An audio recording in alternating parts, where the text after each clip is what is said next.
Lords and ladies, welcome to Beyond the Source Wall, issue 13. You guessed it. Another fucking event. It's too many. I'm so over it, but it's alright. I'm glad you guys are reading it so we can cover it on the show. And you might sell me on it, so let's see. We'll see. We're gonna try. Let's go around the room, introduce everybody. We are at full capacity, Fatal 5. Pretty dope. I don't know. They're from the year like 30,000. Whatever. But top corner, Crave, what's cracking? Not much. Any why don't you tell us real quick? I want to try this in the beginning of everyone. Tell us just what you read this week. Like what did you read? Pretty short week for me. It's just Firepower and the end to Spy Island. Okay. Oh, so you caught up on Spy Island? Yeah. Cool. Yeah, nice. We talk about that today because nice. That's basically it. I read it every time it came out, so I'm a little foggy on the in between connect, but I still like. Oh yeah. I had the other 3 books next to me so I could reference back to different things. Yeah, it definitely was necessary. In the other corner, Ty, what's up, man? What's up, guys? Are you staying the whole time? What did you decide on? I'm just wondering. I can only do it for like about an hour. Okay, so so much stuff. Yeah, so it's dead week for me at school, so I've got like an outline, an essay, I've got a portfolio I just turned in, I've got a final, I've got a bunch of pictures I need to edit, and possibly some videos, depending on what happens. And then you go on break, yeah? Yep. Cool. Next week is my last day on the 9th, but yeah, then I'm done. Cool. Hell yeah. What'd you read this week? A lot. Read this week? I picked up a lot. I only read a little bit. I read King in Black, Batcat, Strange Adventures so far. What are some that you picked up that you haven't read? Just wondering. What are the other ones? Too many. Oh, okay, but, cool. Is that a couple weeks? No. Or is that 1 week? Honestly, this is about 2 weeks actually. Okay. Now that I'm seeing it, yeah. I picked up the Hellboy BPRD issue because I haven't read Hellboy in a minute. Batman. Oh, I got that too. Oh, good. Yeah. Good. Cool. Good. Yeah, I want to read more Dark Horse anyway. Me too. Fuck yeah. Let's see. Did you read Strange Adventures? Yes.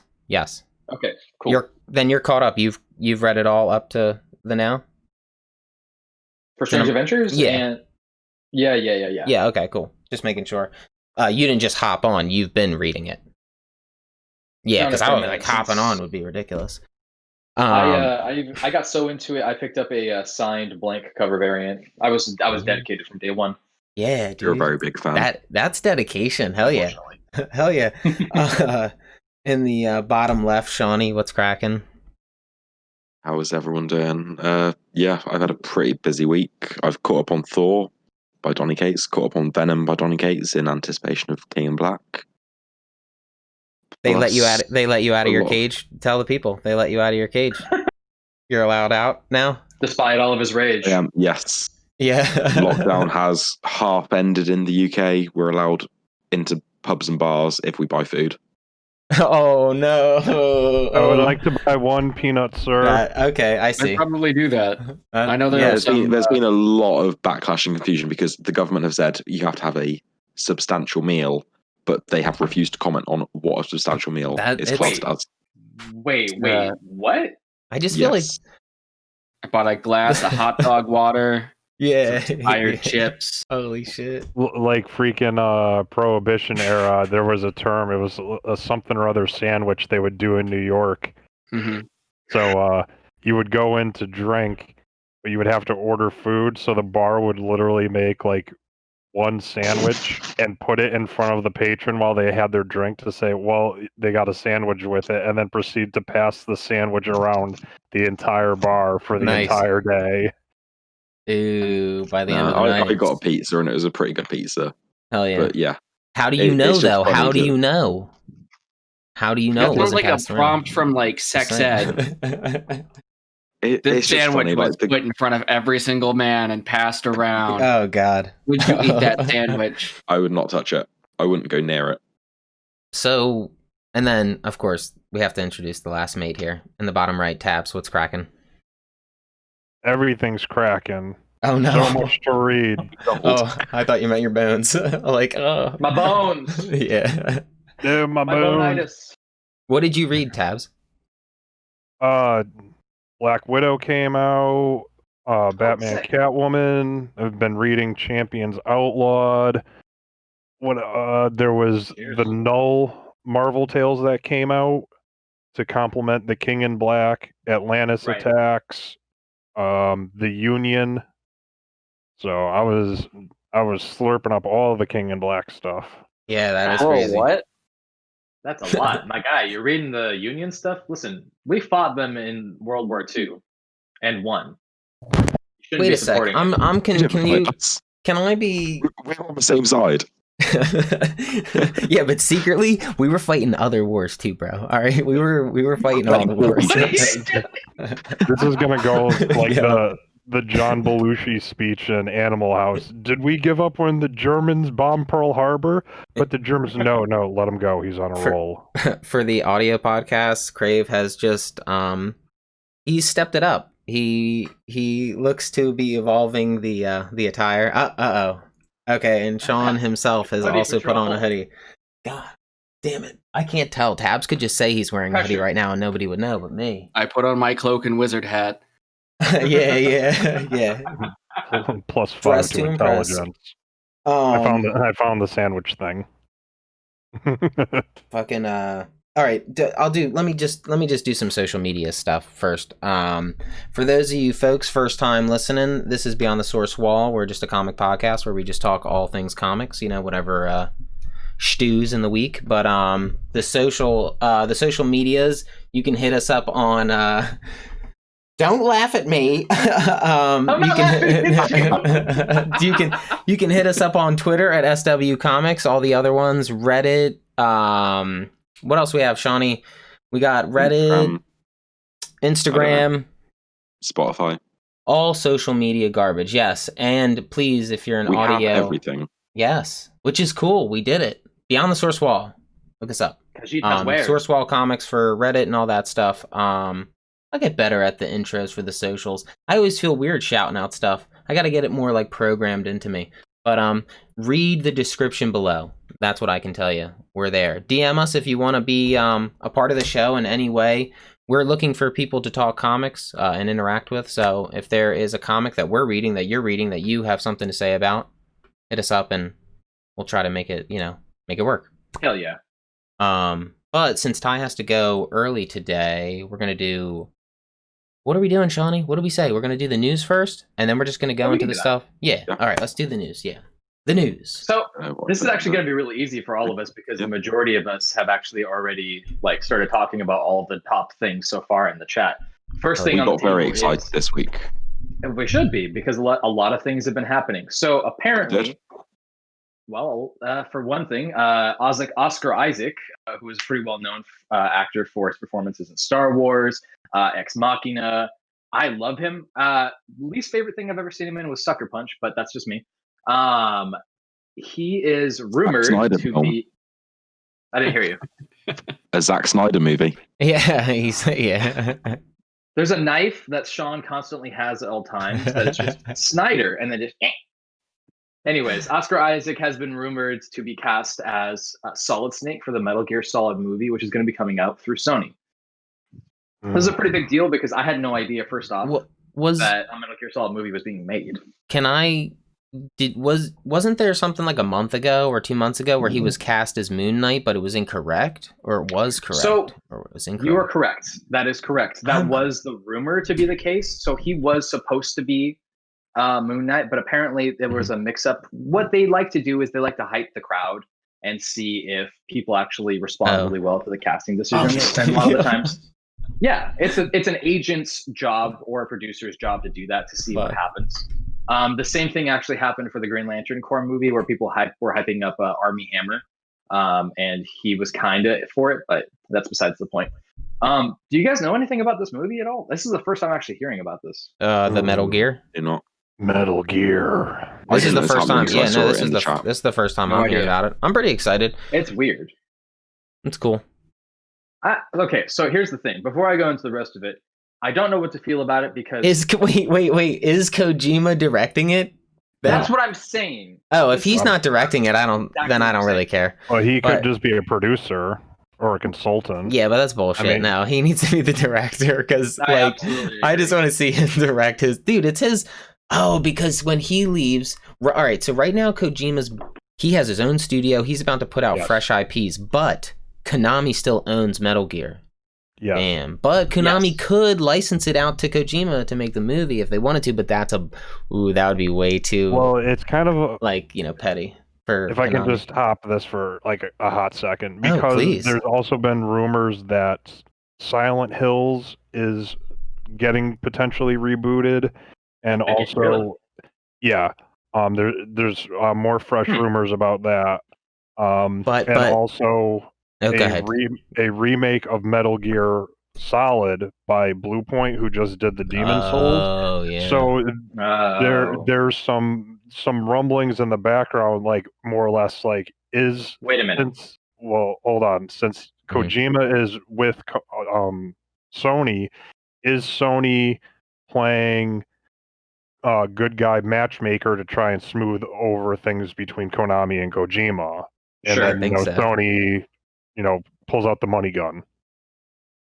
Did you hear that Kojima right now is working on a horror game but hasn't released the title? And then you also hear that Konami is working on a Silent Hill game, but they haven't released who's making it. You know what I'm saying? Like, where did you hear that? Because that sounds familiar to me. Do you remember PT, the horror video game? Yeah, that's that's Silent Hill. That's Kojima's Silent Hill game. But since Kojima left, and PT never became anything, so Kojima leaves. But the weird thing is, right now, is Kojima is stated to actively be working on a horror game to redefine like the horror genre, and then you have Konami, all these whispers of Silent Hill. I'm pretty sure they're licensing it over to Kojima to make. That's what I think. So, I'm looking at the credits right now, and one of the people that's tapped to work with this project is Avi Arad, who, if you guys don't know who Avi Arad is, he's the producer of this. He was the guy who produced the Raimi films, but he's also the reason why the third Spider-Man film had that bit of Venom forced into the actual he's the guy. Itself. He's that guy. He's also the guy who wanted to redo The Amazing Spider-Man, and he has been pushing this because he understands that there's profits to be made from toy lines. He has a huge stake in the toy lines, specifically with Sony. It also looks like the script is being written by Derek Connolly, and Peter Kane is the executive overseeing for the studio. Interestingly, I don't see a single Kojima tie to any of this right now, which is frustrating because, I mean, let's think about this for a second. Look at literally anything Kojima. It's all out there weird. It's comically dumb, but it works. I don't understand how would they do it? Wait, Tabs. What do you think? Based on just what I've heard and read, Kojima is famously tight-lipped and has been known to lie to the media. He plays games. So, and who knows what's going on with Konami. I have heard that he was working on a horror game to kind of like salvage his ideas from Silent Hills, and Konami wanting to reboot Silent Hill into something proper again, as opposed to just doing pachinko machines that they have been because they suck. Yeah, what the fuck? Shit's weak. They just wanted to become a licensing house. Yeah. They wanted to get out of games because Kojima's budgets, like, he would just blow them out of the water with his games and take forever, and they finally got tired of it, essentially. That's why they gave him the boot. But with Sony in the mix now, because they gave him a blank check, essentially, for Death Stranding. Right. So who knows, it might be one of those things like, if you guys work together again, we'll pay a license and PlayStation exclusive. But this is one of those things that nobody's going to know until they actually start opening up about it. Okay. But so real quick, going back to Metal Gear the movie, Kojima isn't on it, but it would have been cool. I don't think Kojima's a part of the Metal Gear movie at all. Like, I definitely don't think that. I definitely think there's potential for that Silent Hill, but for the movie, it would have been cool. I think he would have done something really fucking dope. Like, he's weird, man. He's super weird. It might just be one of those things, again, you just have to wait and see when more information about the movie comes out, who's attached to what. Is anybody here a Metal Gear fan? Yes. Okay, cool. I'm glad. Yeah. It was cool when you could put the gun up and they, put the hands behind the back shit. I was like, whoa, this is blowing my mind. The amount of stuff that they've done is insane. I love how insane he is.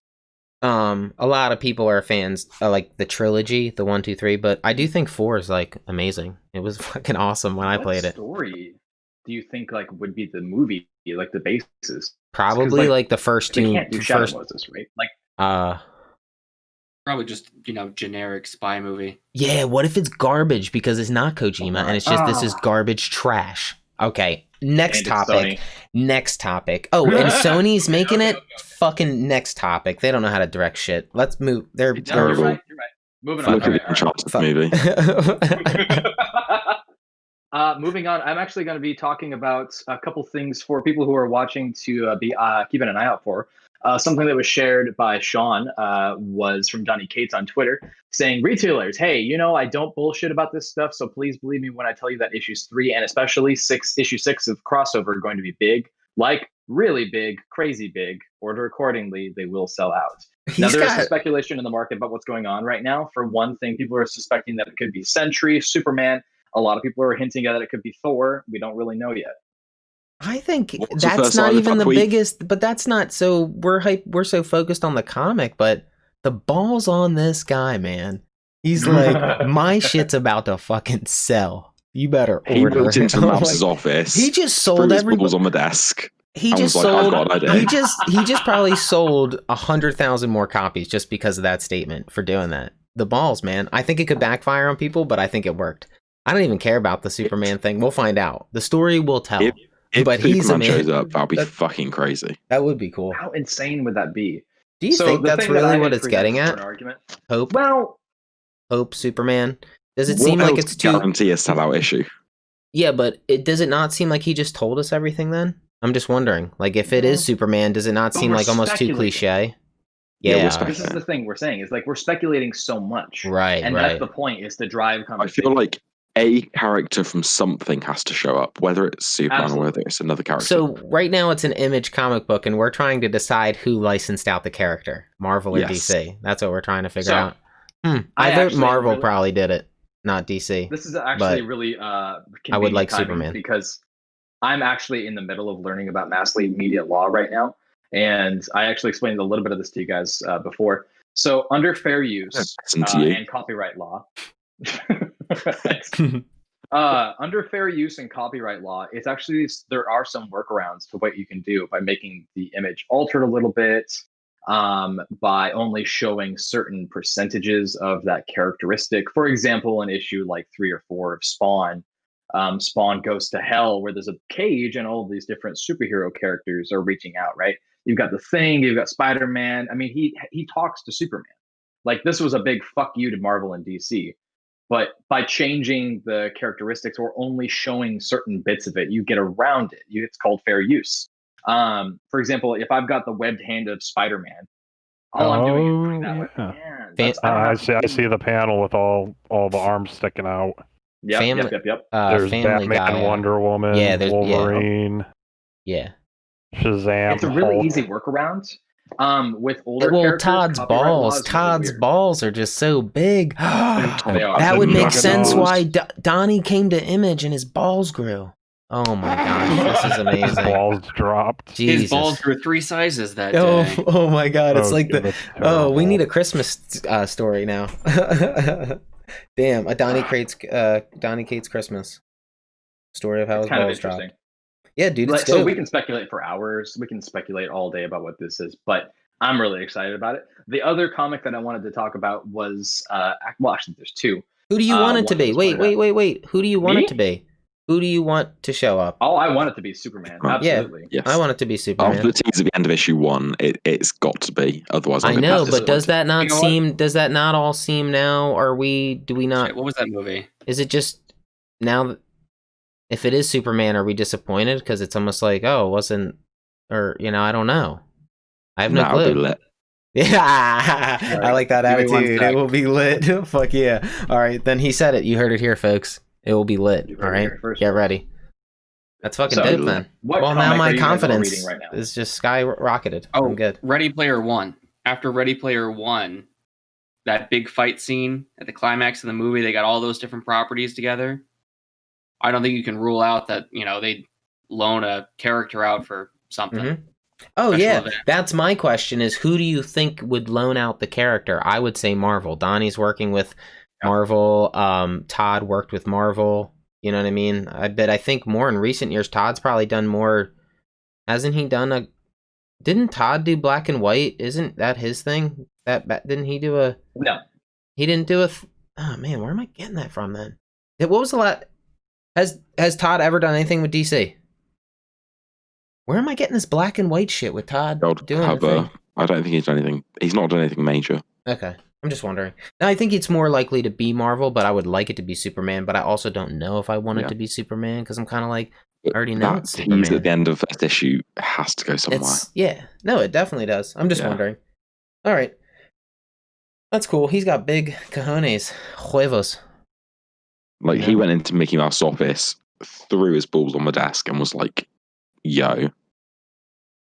And then Mickey Mouse back The mouse went and said, "This is my house." Yeah. I gave him a smacky too. Yeah, I'm just thinking of all the South Park episodes. Half to death.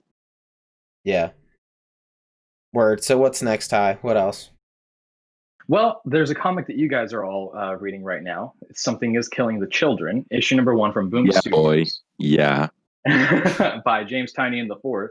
Issue Hell number yeah. 1, 9.8, has been sold on eBay for $310. Cool. Good. It's worth every penny. Have you been watching what I'm buying? Good. It deserves it. What's that? Have you been watching what I'm buying on eBay? Yeah, that was absolutely. No. Of course, Tim.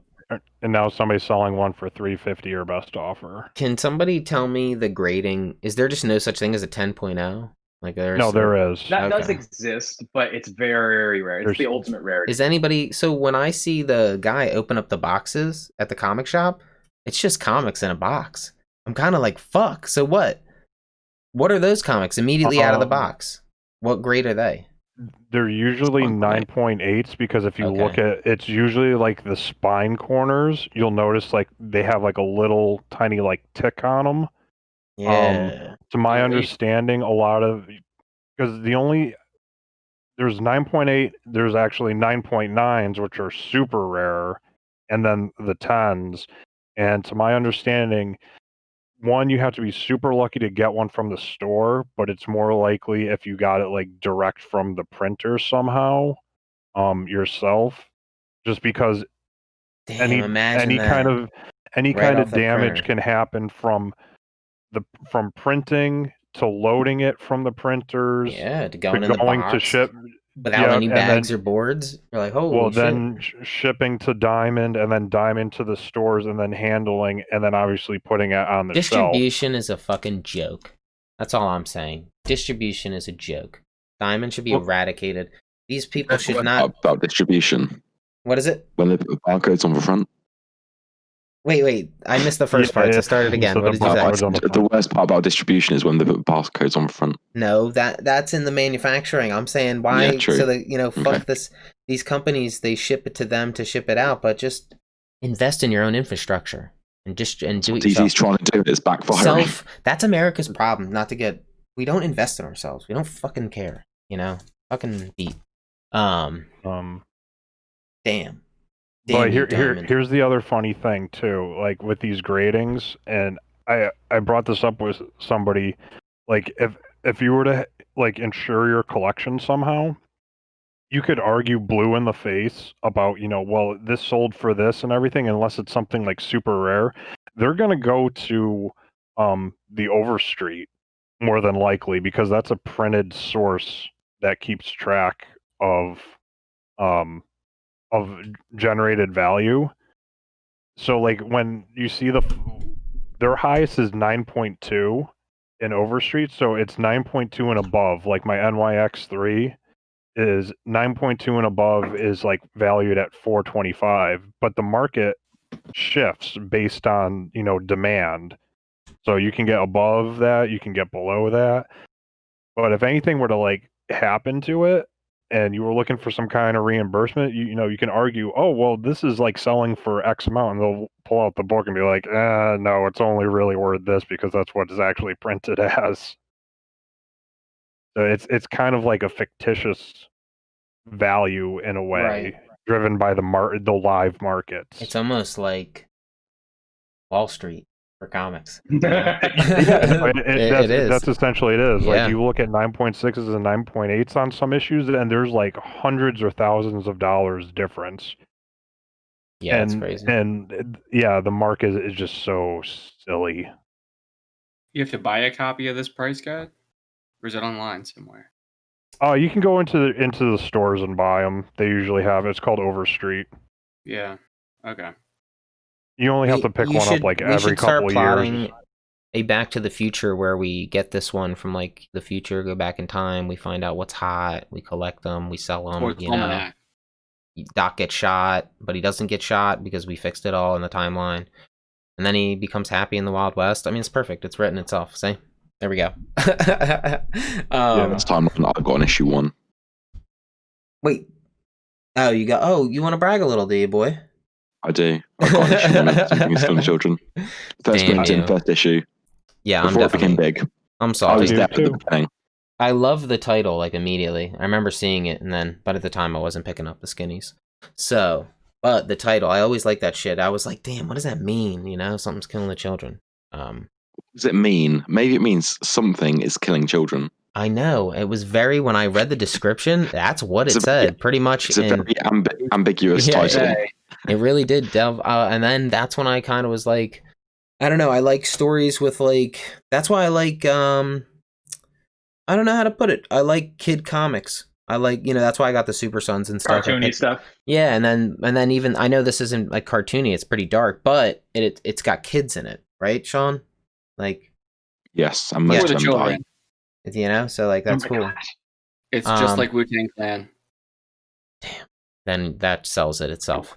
What, Wu-Tang? Yep. It's for the kids. It's for the kids. Yeah. Was there any more news, Ty? Yes. ahead. Going along that same studio pattern, actually, Boom Studios just dropped their 20th Century Studios trailer for the film The Empty Man, which is interesting because for all of us, we've kind of been having conversation about how there's not 20th Century Fox, it's 20th Century Studios right now. But the trailer's been dropped, Empty Man. I don't know the name of this actor, but I've seen him in a bunch of stuff. Does anybody know who this guy is?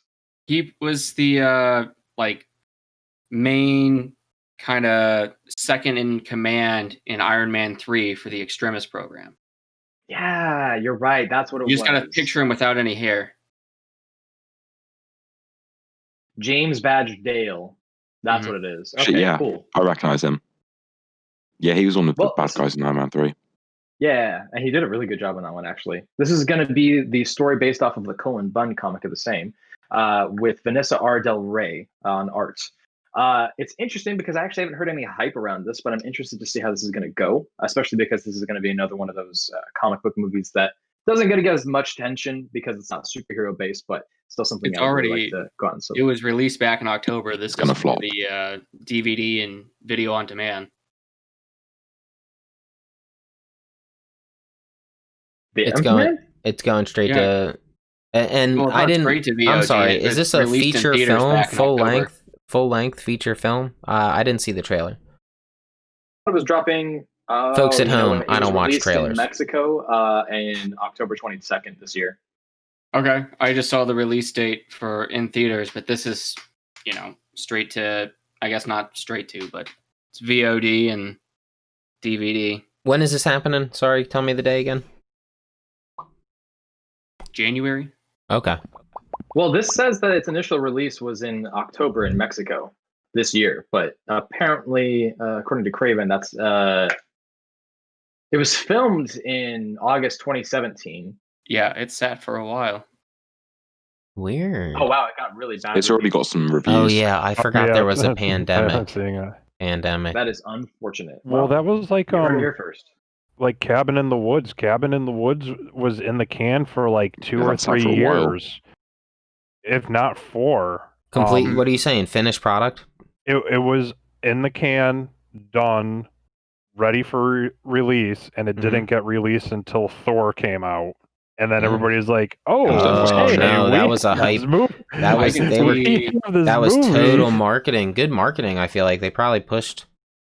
I can drive down to a city about 45 minutes away and see Cincinnati. Empty Man.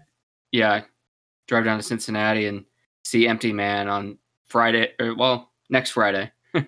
That's cool. What is it at? Like an indie theater or something, or is it at a mainline? No, it's an AMC. Okay, cool.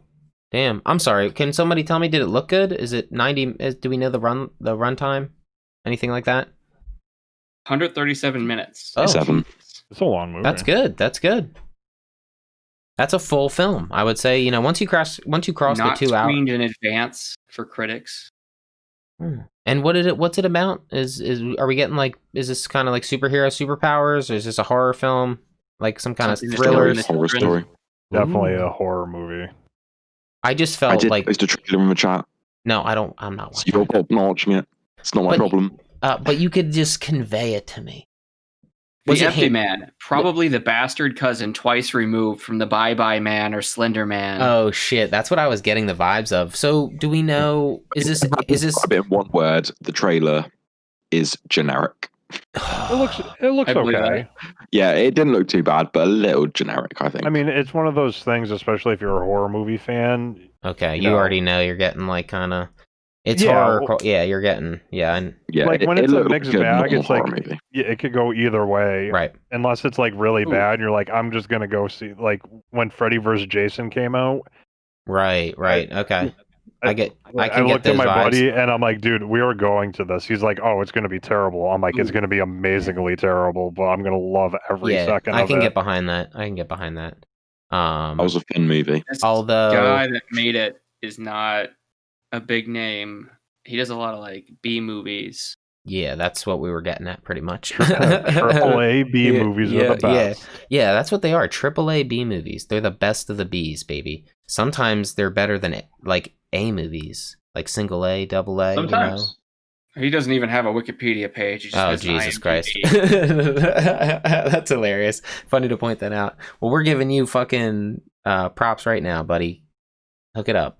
2 bits of news left. The last one is going to be that Haley Stanfield has been cast for the Hawkeye Disney Plus series that's going on, as well as 6 other cast members. It looks like it's going to be Ava DuVernay, Vera Farmiga, Yelena Belova, and Florence Pugh. It's going to be quite a bit of a cast, although there doesn't seem like there's going to be a specific date for when it's going to be released. Florence Pugh is carrying on her role from Black Widow movie. Where are we going with this?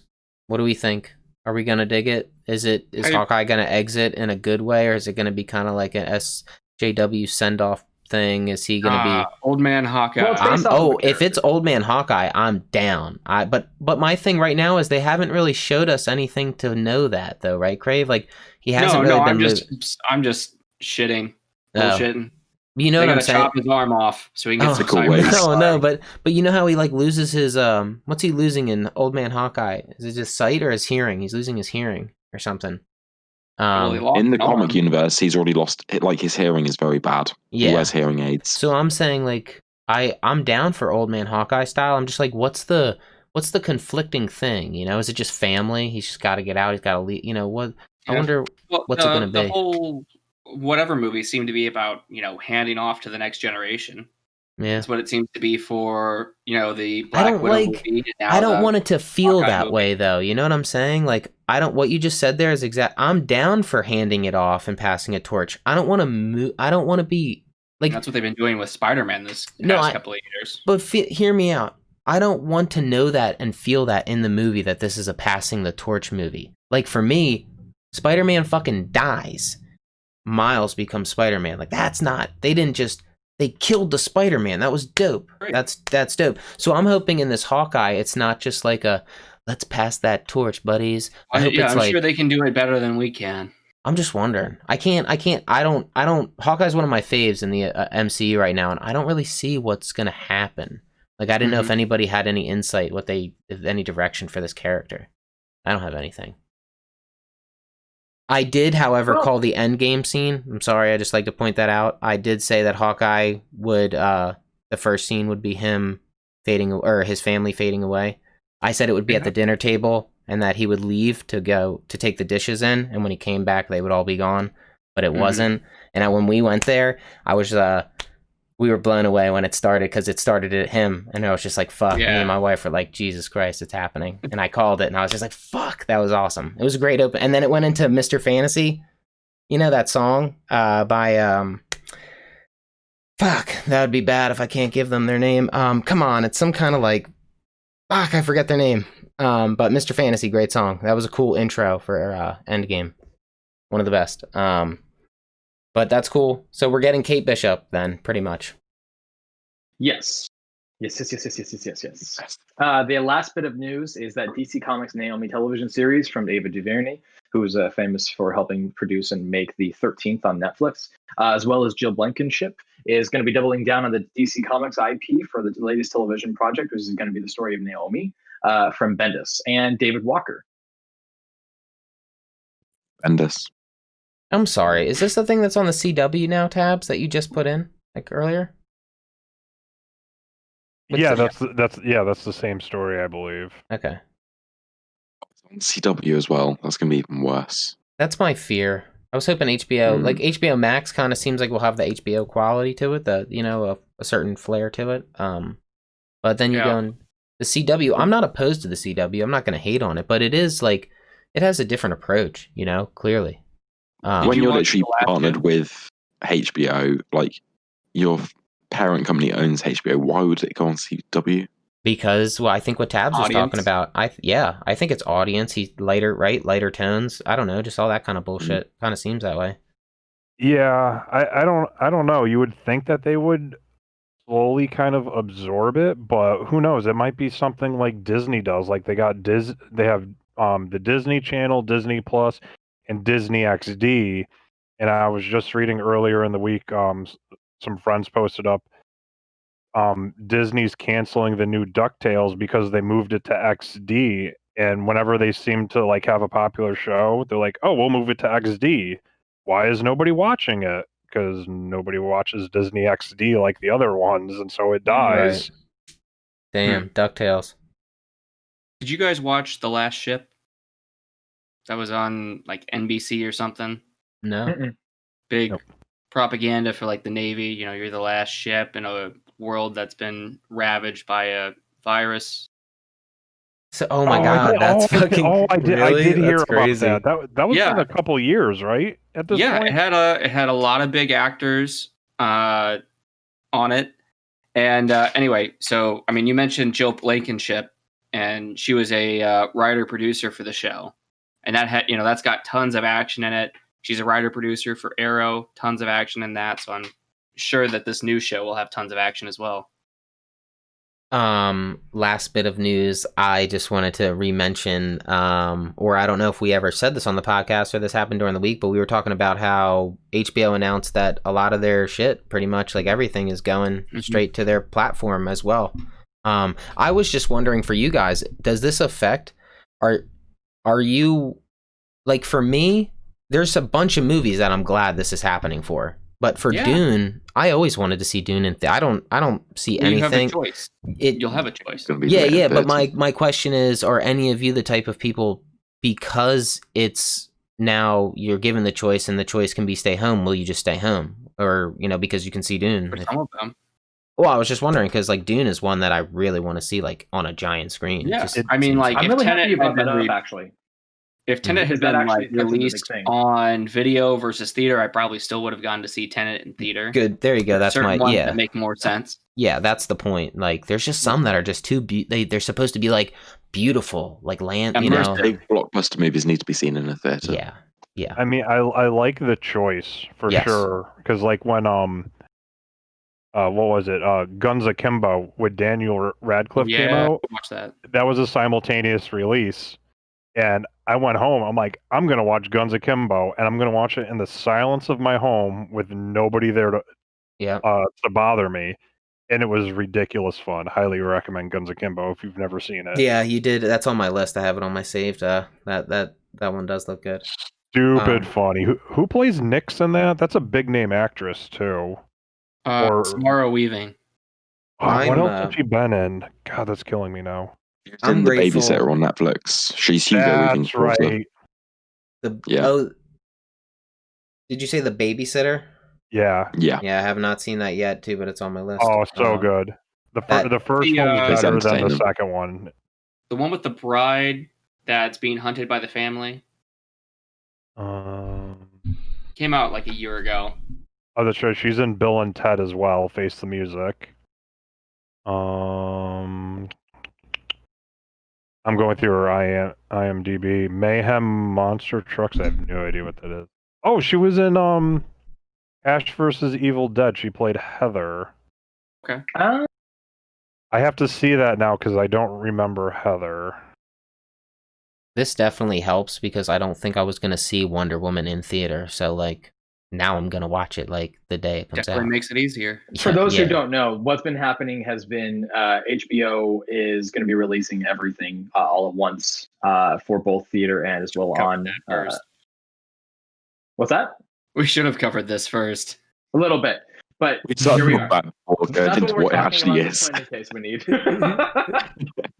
So what we're discussing is that there's a bunch of things happening right now. That all of the films are going to be released, including Dune, Wonder Woman, etc. That's what everyone's talking about right now. I'm actually for it because I think it makes sense. That's just me. I don't think it's gonna. The other point I'm trying to bring up is I don't think it's gonna change. Like it, yes, it will have an effect on ticket sales, but for me, like I only go see 2 movies a year. Like that's just like all I ever see. Like, so Dune will still be one of them, is what I'm saying. So like they still got my ticket sale, and I'll probably have an HBO Max subscription by the time all their stuff start. Well, Wonder You Woman. gotta but- get the free trial now because that's going Team away. Dune, and Yeah, we have to stay tuned for what his second movie is of the year. Wait, they're getting rid of their free trial? No, I mean like they've been kind of, I don't know. In the article that I read about HBO is that they, free subscriptions were drying up or something. Oh no, the well was drying up of the free subscriptions. Yeah. God damn. I don't know. I've been paying Yeah. because it's pretty good stuff. No, HBO's worth it, man. They have I got quality it shit. for like I got the month or whatever free trial, and then like I watched Watchmen, and then they just had all sorts of other stuff. Did I've you ever just been go into watching- Eastbound and Down yet? Not yet. Oh, I've been please. watching through That's like 6 Feet Under. It's The one old of the stuff. best. It's one of the best. It's crazy. That dude's a great writer. Danny McBride. He seems like a goof. but He's crazy. great, but he's a good writer. It's great. It's really, really talented dude. Yeah. All right, cool. So that's the news. What's he say? That's the news. What does he say? What does Rick? Oh, and that's the way the news goes, right? Isn't that right? That's the name of the news, gosh. Let's see. You know what really grinds my gears? Oh wait, wrong news program. It looks like Null's next. Let's do Null. King of Black #1. Who all read it? Number one, Who's the team on this? Here. Who's the team on this? All right, Donny Cates take it away. and Ryan Stegman How was it? Was it good? This Was it a good start? being lit. So good. Whoa! Don't use that. Don't be using that word too much. It's gonna This lose its was meaning. epic. Cool. Don't spoil me. No, Like, go ahead. Spoil me. Go This ahead. is an epic of the most epic proportions. What are we trying to get at, David, though? you not Did read he? it? No, I'm not gonna read any more Hey. events. I'm gonna read the cap. Dave, I know. Read it. All right. Dave. The thing is, Dude, Spider-Man events are usually really good. I mean, just like the Carnage events and everything. This is written by Donny this is really Cates. good already. Donny Cates, who brought Superman to Image Comics. well, we don't know that. We don't know that. Allegedly. Allegedly, yeah. Damn. Well, go on. Tell me about it, though. At least I want to know. That ass. So the story is Null the god of the symbiotes has finally arrived at Earth to hunt down Brock. Yes. But- Yes. For what? But Like, So, what took what's been what took going him so on long with to the come to Donny Earth? Cates Was going there what took him so long to get to Earth? Like this whole time, Null's been Well- a character for a while. Why is he like taking so long? Yeah, His this- he's face been is riding a very dragon in big. space. Yeah, Oh very shit! big. His only form of travel is space dragon. I see. Okay, well, that Dragon. makes Me sense. too, Yeah. man. he had to leave. Yeah, he had to He leave got the unleashed. planet. He got unleashed from the symbiote prison about 10 issues ago. Okay, So he's not been. Yes. It's not been too long. so he was in prison then. That's good to know. All right. Yes. Yeah, he was He caged was- by Thor. Yeah, he was the center of the planet essentially. Cool. I've heard this one Been before. wicked, and it's very strange. But basically, what's been going on is Null is like, I need to come to Earth, I need to go take over, and I need to get Brock. So the Avengers, and as Sean likes to put it, he could hear the music Does he for the Avengers in the I background. could hear the wait? Avengers Does he theme, want? Does he want Brock or does he want Eddie? You know, like who's he hunting? Is it the man or the Spoilers. symbiote? Yeah, I mean spoilers Spoilers. on that one. Well, do it. It's spoiled. Spoil me. I want to know. He doesn't want the symbiote or Eddie. Okay, cool. It is Eddie's son he wants. Oh, we're expanding. said he- We're expanding Time to families pass again. the torch. Yeah, God. So what's so special about the boy? He's got a little bit of both in him, A or lot. something. Yeah, he's been set up a lot in this run to be special. Yeah. Yes. A Wow. couple things have happened. There's been a lot of interactions with the Carnage symbiote, the Venom symbiote, and basically the idea is that because he was born of the symbiotes without them.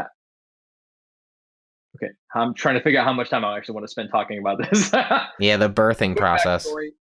Yeah, was that Eddie and his wife didn't actually, in order to make the baby, the DNA was collected in the codices to make Eddie Brock's Codicide. kid. No, I'm just fucking with you. Go ahead. That's So dope. basically, what happened is like a Venom symbiote got onto his wife, and because it had the Wait, DNA I've of seen both, this he was porn. able to- Yeah. He's yeah. Ow. Wait, I've seen this hentai. Oh Oh no. Why am I Rex? Marvel manga edition. Ooh, Spaghetti O's. That's what's been going on in the story so far, and Cool. that is what has been built up towards this. It's art by Ryan Stegman, so you know it's going to be good. And it's how many issues? 5 issues. for I the don't know. main Yeah, five issues, series, five yes, issues. This but there's week, a ton dope. of spin-off. Yeah, Tabs is picking up over 40. It's tie-in up over- series. They added more. It's well over 50. What about You have a little addiction Did- problem. yeah, you're one to talk, huh?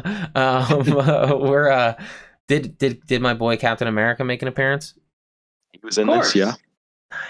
I saw the there's Avengers, I my will guy. be picking up Captain America King in Black. I gotta get that physical. I don't know. I'm a sucker for Captain Yeah, America. you need to read the main series as well alongside it. Oh, you all will Yes. get better at storytelling as you tell me the story. Well, it just wasn't King in Black that came out this week too, because there was like a Marvel Tales that came out, which is Oh, like yeah. a bunch of the back issues. So there Null came out, which was like 3 issues of Venom and a Dark Carnage or an Absolute Carnage that tied in like Null coming to Earth and Eddie like sensing he was coming and getting ready for it. And then there was also the Union and Atlantis attacks. But then last week, Spider-Woman, she gets a call from Captain Marvel at the end of hers and sees a Null Dragon coming in. Actually, was it a Null Dragon or was it a spider? I could be wrong. But a bunch of characters in their series are getting little panels tying in to King in Black. This sounds like I have like the Infinity Gauntlet omnibus and stuff, and like for each like, so the Infinity Gauntlet was only 6 issues, but each issue had like, let's see, 6 issues. There's 45, I think. So each one had like 4. You know, each like one had 4 tie-ins. So it was pretty crazy. It seemed like a mighty event. This seems like that. Like we're getting a mighty event. Do we know how many the standard King in Black is? Like, is it a 6 issue? It's 5. It's 5 issues. Okay, cool. See, this And then sounds there'll be cool. the Venom issues as well, which will probably be 5, which will be pretty important to the main run. So overall 10. And so it's already better than Exoswords. A lot. Well, look what you did to See- me, Hickman. Well, Look what you did. Exoswords had a lot of promise, but then when it actually got into it, it was Yeah, it failed. because to I deliver. finally read it. I was like, "What is this? What's the end game for this?" I would have liked to know But anyway, I was reading a Captain Britain story. I probably would have said, you know what? I thought I was reading an Apocalypse story, which it was, but like, come on. At the end of the day, Saturnine, you bitch. This is all your fucking fault. You know? She's a devious one. So I sent the picture to the chat of the first page where it's got the title page where all the symbiotes have fallen to Earth. Did you all look at that picture I sent? there's nothing in chat. Yeah, what do you mean? What do you mean there, boy? No, I mean I sent it a few days ago when I was first reading it. Ugh. Oh, Ugh. I'm not Ugh. scrolling back that far. Now give me a second, I'll send it again. What was it? It was the one where you said you heard the music? Is that what you said? Yeah, it's got Yeah, the I King in remember. Black written at the top. I've just sent it now. It's just sending. Send. Oh, yeah, yeah, that's the, dope. That's dope. That's sick. It Yeah, was the- an epic page. Like I heard the music, like the Alan Silvestri Avengers theme on this page. Yeah. It was and great. that's the list of what's coming out for it. It's big. The guy who did the music, Alan Silvestri, he To the future, baby. yeah, he did Back to the Future as well, which I find very ironic since it's brought up in Endgame. You know, I find that to be like funny. He's an epic composer, one of the best, dude. So good. Hands down. So good. Him, Hans Zimmer. There's a lot though. Yeah. John Williams. Oh my gosh, yes. Shout out John Williams. A lot. I can't remember his name, but he deserves credit. He's the guy who did Up and The Incredibles and something else, but he's talented on the rise, that dude. Composition is important in fucking movies, children. Very. So study. Somebody shout out another one. He's a great composer. Who am I missing? Like, just somebody who screams excellence like those people. Who is the one that died Clint several years Mansell. in that plane crash? Shout out to Charlie Brown's music. Sorry, wanted to shout out Charlie Brown. Mm. That's Does dope. that make music? It wasn't Hans Zimmer. No, he's very much alive. Still killing it. Yes. Oh God, who was it that died in the plane crash? I know. It was a huge. Travis Barker survived the plane. No, crash. it was a huge Hollywood movie composer. Damn. Plane crash. I shout out John Williams again because he has done so much. Yes, And of it was course. also good. No, there's definitely somebody else though big. We're just. Somebody that We just it was James Horner. What movies? Uh, Oh, I'm sorry. I'm sorry. He was the composer for like Titanic, Oh, okay. Avatar, A Beautiful Mind. Danny Elfman. There you go. And He's one of the yeah. best. He's crazy. He's a Scientologist, but he's good. No, don't tell me that. God damn it. He's the one that wrote "My Heart Will Go On" for Celine, apparently, for the movie. Who, Danny Elfman? No, James Horner. James Horner. Okay. All right. So, how did it end? Reading Venom and King in Black, you need to be. This is the best event of the Tell year. the people. And you know what? Shout out anybody who does watch this and wants to talk this event. Hit us up. Hit me up on the. Just DM me. I'll DM I'm you back. pressured Dave into catching up. Yeah, He's hesitant no because he doesn't like symbiotes, but this is so good. No, I Pressure don't him. not like symbiotes. They're just this whole thing is it's the way I feel with everything. I'm sick of families. Like in this this week's Batman, there was just like one time where like, and I know people love it, and that's fine. People can love it. I'm just saying, for me, I don't. There was a part where like Dick's like, Well, what Bat family's around, and I'm like, Jesus Christ, there's like 8 of them. You know, God damn it. you're not like, wrong. I don't necessarily disagree with it because there is such a thing as event lethargy. Like, there are a lot of events that happen with Marvel Comics, but the cool thing is that you get to pick which ones you actually want to read. Like, you didn't read Empire, you don't have to read Empire, but Right. you can hop on this and just be like, yeah, you know what, this is fun. I get to see some really like metal shit happen in a comic book. Why not? I'll be the first to say, Donnie Cates, I support you. Not right now, but I do mentally and emotionally. That's fair. I Just like not this currency. this symbiote events because they're usually much darker than what you would normally Yes, get from that some is of the cool. events. Like, they'll have That dark is cool. tones, Bro. but like, I mean, when Carnage came out, like, But all of a nobody was like sudden, Carnage. I'm supposed to care Okay. about Eddie Brock's kid, and I don't even care about Eddie Brock. He's been set up in the 30-issue run. Wait, say it again. Like, you will care about. He's been set up in the 30-issue run you've had No, so far. I know. of Venom. That's true. That's Yeah, true. yeah. But Yeah. I I guess haven't it's read She's it, absolute carnage. so I don't. If you don't care about spoilers to anybody who cares about spoilers, I insist that you look away right now because I'm going to start You're spoiling thinking something that that your was my ears favorite say part. la la la till we're done. Exactly. Here we go. Yes. The best, most metal moment in this comic book Ooh. is Null shows up and Captain America's like, we're just going to let the other guy take care of this. And Sentry fucking shows up and catches him and throws him up into the middle of the sky. But you'll notice here that he's like, oh, really? You think you're tough? You're going to release the darkness inside of you, the void? Well, let me rip your goddamn fucking head in half That's and cool. absorb that. Yeah, that's what I would do. Crave is just Well, if it was me, scowling if it at was the me, screen right now. If it was me, I would have ripped the spine right out of his ass. So It's yeah, just he just ripped Sentry right in half.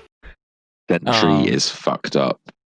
that is pretty nutty. So that sets power pretty level. badass. That's a way you scale power real quick.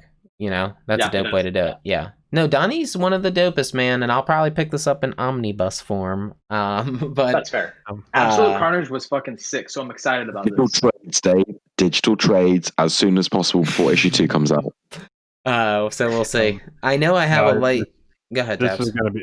is gonna be cool. And just really quick, what Ty was saying with setting the power, or did you say that, Dave? I'm sorry, I wasn't paying attention. That was Totally. Nope, don't misquote me. I think that's why It's I like tensions, Marvel Dave. events like that, because they will usually deal with the power cap very quickly and rebalance it. Whereas I've mentioned it with DC, where it's just constantly like the strongest going at it. This is like that sense of dread I like, we're gonna send Sentry. Oh my God, he just ripped our most powerful dude in half. What are we gonna do now? Whereas the answer to the Man of Steel just got ripped in half. DC stuff is just kind of like knocking each other down until somebody just can't get back up. Yeah, Whereas this that's- is like actually in a superhero perspective, like an oh my God moment. What are we gonna do? Yeah. Damn. So what's next week? Tell me. 5 again? 5? Another set? What's the checklist say, Dave? Well, next week is Venom, so that's going to be the thing that pops up because at that point something happens at the end of the issue, and it continues in Venom Cool. with that. Then the tie-ins are going to be things like Immortal Hulk with the King in Black, a couple other things. I actually have the book. Yeah, I was gonna say what's on the back of the checklist. I just don't have my King in Blacks. What's Null's thing? Like, what's his specialty? Like, he can't absorb people. All the symbiotes. No, I know, but he's the god of the void. So he's Yes. okay, and the void is another dimension, like Dormammu's dimension. So it was like it's like literal space. Like but what I'm trying to say is that back in the day there was an original, like you had Odin, the ancient one, and the ancient one. I see what you're All saying. these different dimensions, these gods of these different dimensions, they all got locked to their own realms. I'm pretty sure Null is one of them. So wait, are you telling me that the void isn't a place that you have to escape? It's just a patch of space that's no, it's like literally the entirety of space. Like he's on level with the Celestials. The first beings he Yeah, sees that says brings the light are the Celestials, and he fights the Yes. Celestials. Yeah, okay, that's something And that your was mom something that's actually been brought up before. Is in like the origin of null. It is that in the presence of light, he was born in response. Because before everything else, there was just darkness. There was the void. Oh, I like that. Then the yeah. universe formed. Ah, then light cool. existed. Then energy Yeah, created. right. So, but this he was the antithesis to it. This is after we have to assume. I mean, I'm just picking a deep lore for fun, but you know how like Galactus, he was Galen from the original universe, and then when the original universe was shredded and ripped in half, it spawned new. So this is null from this new universe, the current universe, not from. He's not a like Galactus is pre-universe. Like he is Correct. So I'm just wondering, null is a product of the Big Bang. Then is that what we're saying?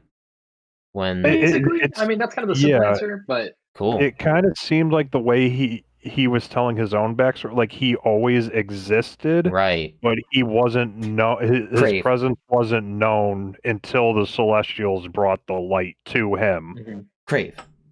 Yeah. Dragon Ball Z, Majin Buu. I'm just saying, Kid Buu in the lore, he existed since the dawn of time. He's like the oldest. It's like really cool. You should go back. But this sounds very much like Majin Buu, or Majin Buu sounds very much like this. That's all I'm saying. A being that spawned from since he always existed and never didn't. Like it's just cool. I like lores like that. That's like Surtur. That's dope. But do you guys know about pocket dimensions? Do you know what I'm talking about? So you have like Dormammu's pocket dimension. You have like Asgard as a pocket dimension. You have it's the bubble universe. The tree of life. Yes, yeah. No, but I'm not talking about just Norse mythology tree of life. I'm just talking in Marvel in general. Okay. There's these pocket dimensions where like Dormammu is in a pocket dimension, but inside that pocket dimension, it's an entire universe. It's his own. He's been locked into his own. Like it's cool. Like so in the universe, Dormammu is the universe. This dude is a celestial god that could rip apart our like current Marvel universe. So it's like he literally is the universe, just as like Ego in the movie, how they show him being the planet and a person at the same time. He only manifests a form. The dude is so like celestial powered. Like just like how Odin in the comics is Asgard. Like he draws his strength from Asgard. It is him. A piece of him lies within Asgard. It's cool. So those things are cool. I just wasn't sure if Null was part of a pocket dimension, kind of like that. But it sounds more like they've established it really. When you say pocket dimension, what that really means is it's a smaller dimension that has been utilized. So like Green Lantern uses a pocket dimension to store his power battery. So it would be more appropriate to just say that it's one of those dimensions that crosses over with other barriers. Cool. Like it's easier to just and then just transition over to that side, rather than say it's a pocket dimension. But you're on the like right track, basically. Yeah, but he is celestial powered. Like he is this being of celestial strength. He might as well be at this point because it's kind of questionable at just how powerful he is, but it is implied that he's very powerful. Did he overpower Thor yet, or no? Did that encounter not happen? I think it has. Thor was the person who originally defeated Null and locked him away. Okay. Is the Surfer involved at all? Is the Surfer involved at all? No, not as of yet. It doesn't look like it based on that. Donny Cates wrote a Surfer run. Yeah, I feel like he should. She's going to show up at the very end, at the fourth issue. That's tying into his Thor run at the minute. In the fourth issue of King in Black, Surfer will make his appearance. I'm calling it right here. If it happens, round of drinks. Everybody buys me a drink. There is going to be one Fantastic Four tie-in, and there's going to be a Guardians of the Galaxy issue tie-in. So cool. Is it possible? Galaxy? Oh my god, that's cool. That's a Donny Cates thing too. That Marvel Wiki database has everything listed. Donnie's been working up a crazy storm. This dude has Cosmic Ghost Rider's going to show up out of nowhere with fucking kid Thanos, baby Thanos, and like it's going to be nuts. In the beginning of Jason Aaron's run on Thor, the God Butcher he got his strength from the first symbiote that was created by Null. Okay. Yeah, so Null is he rules over the Abyss, which is essentially it's space from what they said. It's all the emptiness of space. Cool. That's The why Abyss. he's so strong. That's pretty dope, the Abyss. All right. Do you guys want to move on to Bat Cat number 1? Indeed.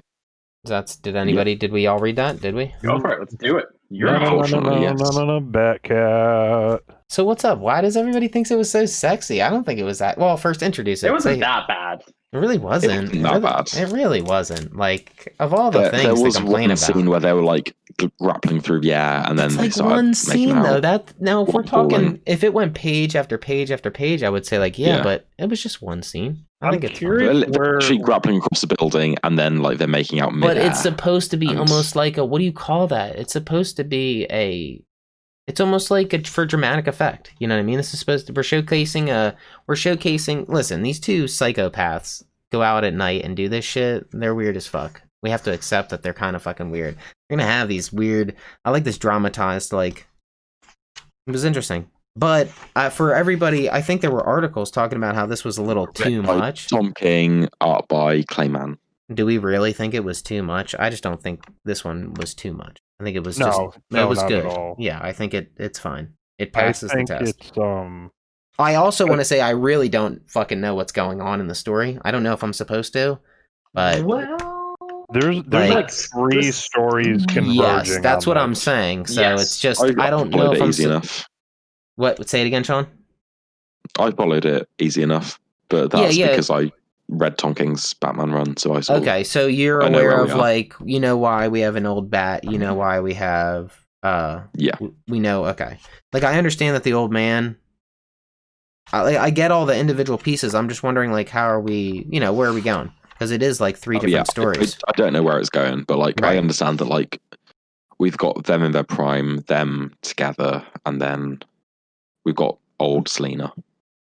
And an it's old really weird, but Joker, his old man. Yes. Well, Okay. okay, if you're gonna Yeah. spoil it, okay. Oh. Spoilers. You should have known I'm better. more interested in this the Phantasm Right. story arc that's building. Yes. Did you guys see, just to say, I think this might give us, I don't know, but Tom King posted something today that said, like, once there were 3, then there were 2, then there was 1, then there was none. Did you guys see that?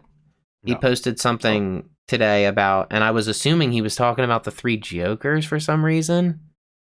And is this like, because look, we're left with a kid in the Joker face stuff.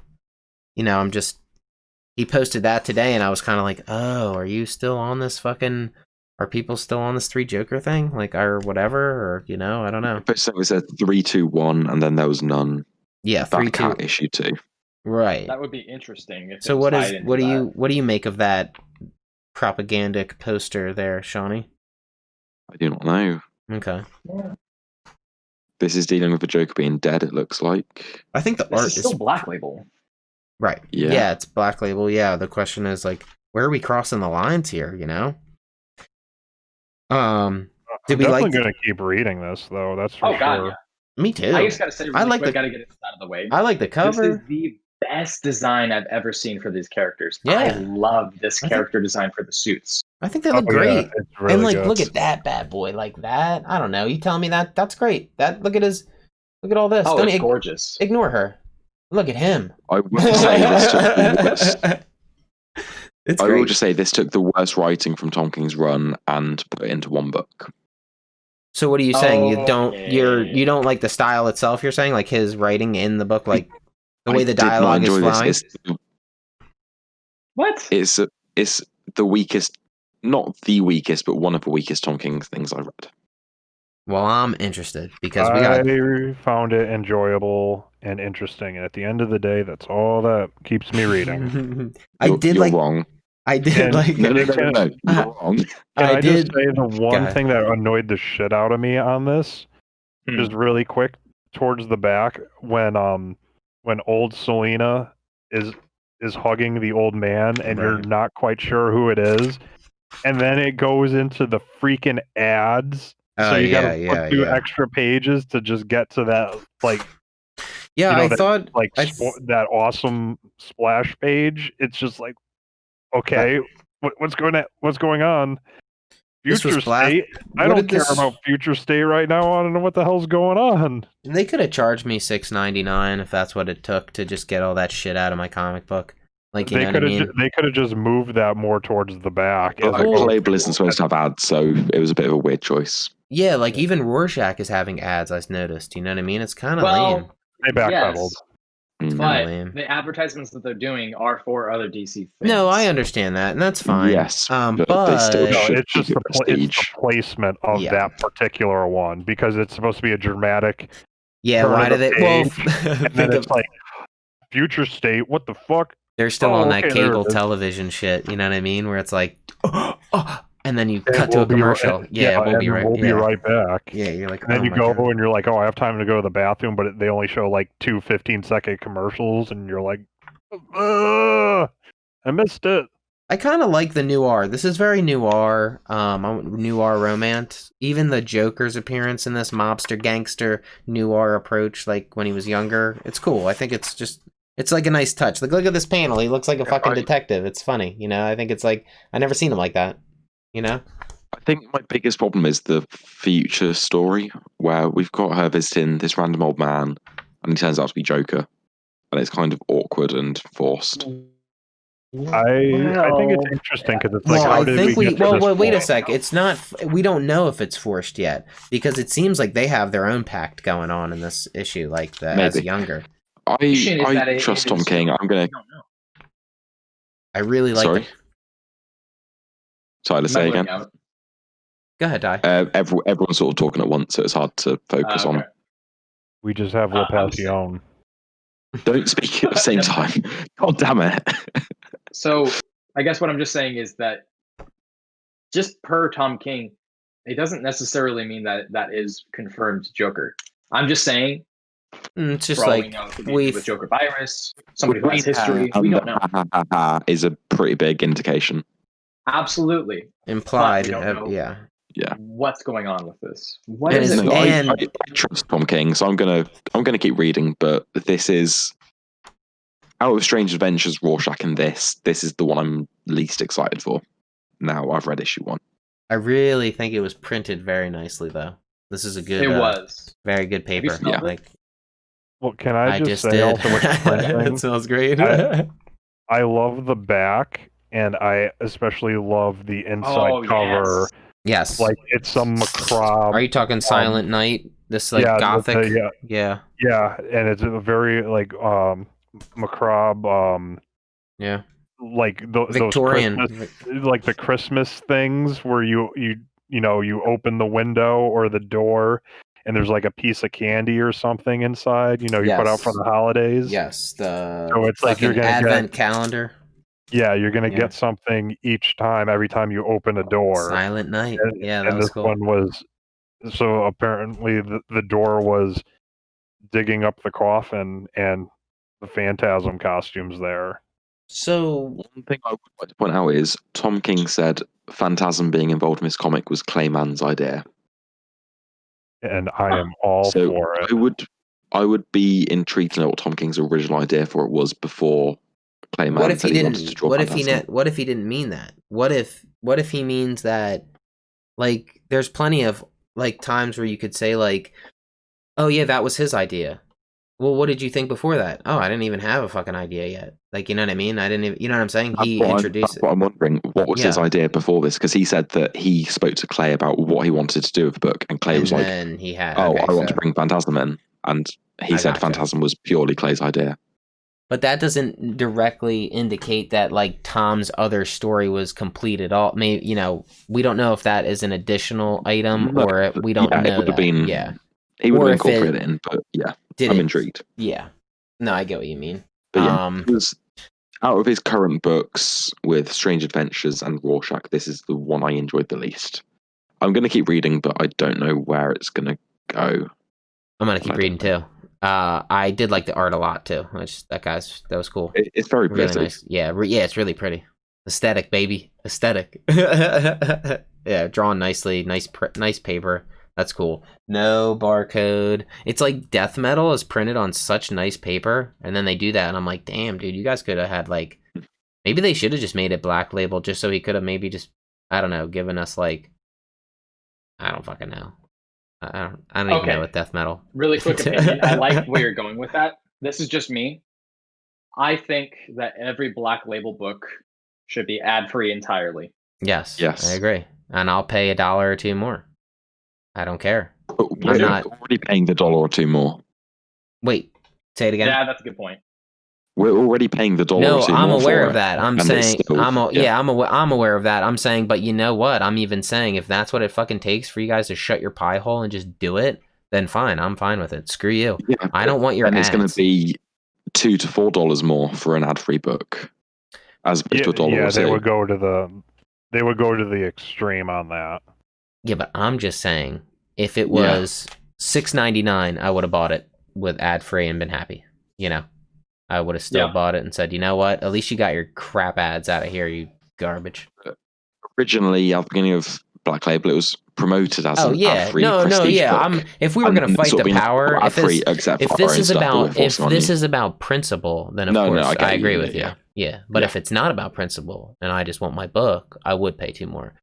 If they would have done that right off the bat and then even charged me $6.99 without telling me that it was something they were going to include, I would have said fuck it. I would have never known anyway. But yeah, if the principle of the thing, fix your freaking format of how you sell stuff, DC. You know, gotta figure it out, man. I hear sort your shit out. My shop owner's kind of nervous because he said this is the last distribution week for them. That's it. It's all changing. The next distribution is all fresh for him. He has no clue. Like, he's never worked with these people. You know, the new people and stuff. You know, so. Yeah. Oh God. So I mentioned the name. I forget. They're out of Illinois, I believe. Because Midtown gave up on it. Oh, Midtown gave up. Yeah, no. I guess Midtown told DC to go shove it. Essentially, is it Luna who's still doing it? Yes. Thank you. Yeah. I heard they're like half the size of Midtown, and they're going to handle all of DC now. So and nobody knows how well it's going to go. Yeah, well, we're going to find out this week, to be honest with you. But also, my shop owner told me that nobody ordered any fucking DC shit, pretty much. Just for the, random acts of just they don't want to read Future State and they don't really want to read Endless Winter. So it's just like there's not really... I will just point out, in the UK, we were told Diamond was going to be ceasing DC distributions in January, but they have now backed out and said they're going to continue with Diamond for the foreseeable future. Ooh. They probably couldn't find anybody else. Yeah, it didn't happen. They could not. Because the change was made without you guys in mind at all. Like, you know what I'm saying? Yeah. This was a strictly United States. They made this decision, and now it affects other parts, And but if you guys have, it's like trying to find a local distributor that does this shit is kind of hard. Diamond's kind of taken the market for so long that nobody ever thought to even get into the business. You know what I'm saying? Well, Marvel tried in the 90s. Is a better company than Diamond US. The companies aren't understanding, like DC, Marvel, Image, they need to unionize the approach of this, not just DC kind of just do it out on a whim without telling anybody. They should have unionized the thought process behind it to make it smoother for everybody to approach a free market rather than this conglomerate one. That's Dave's investment tip of the week for you companies, in case you were wondering. Yeah, it was a knee-jerk reaction, though, at the end of the day after Didio was kicked out. They were just cut costs, find somebody else. Listen, if we're sinking, we're going to burn it. It was also COVID because... and COVID as well, because Diamond shut down for a month. We're not shipping, so DC was like, okay, well, we'll ship ourselves. Yeah, well, they also said they weren't going to be paying anybody for that month either. It's like, we have your stuff and we're not paying you for it. So, there was a lot of factors for it. Diamond fucked up and they lost DC. Want to move into Firepower? Yeah? You think? Did we... Ty, what was the last book you read? Oh. Just because you got a job off sooner. Yeah, unfortunately. You didn't. Yeah. Was it... What did you say, sorry? Firepower. What was the book you read? I read Strange Adventures. Oh, okay, cool. I need to get a new microphone. Okay, we quickly go for that then you can jump off whenever you're ready. Cool. So written by Tom King, art by Mitch Gerrards and Doc Shaner. There was a scene in this where she asked Adam, "What did you do?" Or whatever, and I was like, "Damn, I really thought we are jumping straight in this." I thought you were the culprit. That's all I'm saying. Yeah, no, I thought you were the culprit. I really thought she was the culprit, and now I'm thinking I don't know what to think again because they were kind of giving you those vibes that like, oh, you're a little devious one or something. But this is why I trust Tom King, even though I didn't enjoy Batcat. I trust him to subvert expectations. Oh yeah, he's definitely sending you in a witch hunt. You know what I mean? Like, and it's up to you how much you want to overthink it. You know, which is nice. You know, like I've been overthinking it, thinking she's like this little scandalous, broad. But it kind of seems like she might not know what this man's been up to as well. No, because we learn in this issue, spoilers for this issue, he was the one who killed the Dan Didio lookalike in issue 1. Yes, out of fear. He was not a Dan Didio lookalike. Get out of here. He was. I'm pretty sure he was. No, he's just a bald dude. You just think everybody who's slightly bald is Dan Didio. Are they not? No. It was just like homage, felt bad. The thing that I was really impressed with this was the torture sequences. How crazy was that? Yeah. It was trippy. Yes. Yeah, but we also have, I think we have a third party now. We have somebody else who's pissed. That guy doing the torturing, like he's just another pawn, of a he's greater just a dude. Yeah, but I'm saying like he himself, he's with the Pikes or the whatever, and Picks. Yeah, and he doesn't like Rand either because they never came and helped when they got the call. It's like the elves and the dwarves in Lord of the Rings. Or wasn't it like they didn't answer the call? Didn't they answer? I would like to point out that is not Dan Didio in the book. Yeah. Hashtag. I was wrong. Dave, you made a really good point, but I think if you're going to ask that question, you have to ask the Brit because they're just naturally born with knowledge about elves and dwarves. Oh, of Tolkien. Sorry, of Tolkien. Yeah, knowledge. Ask me again.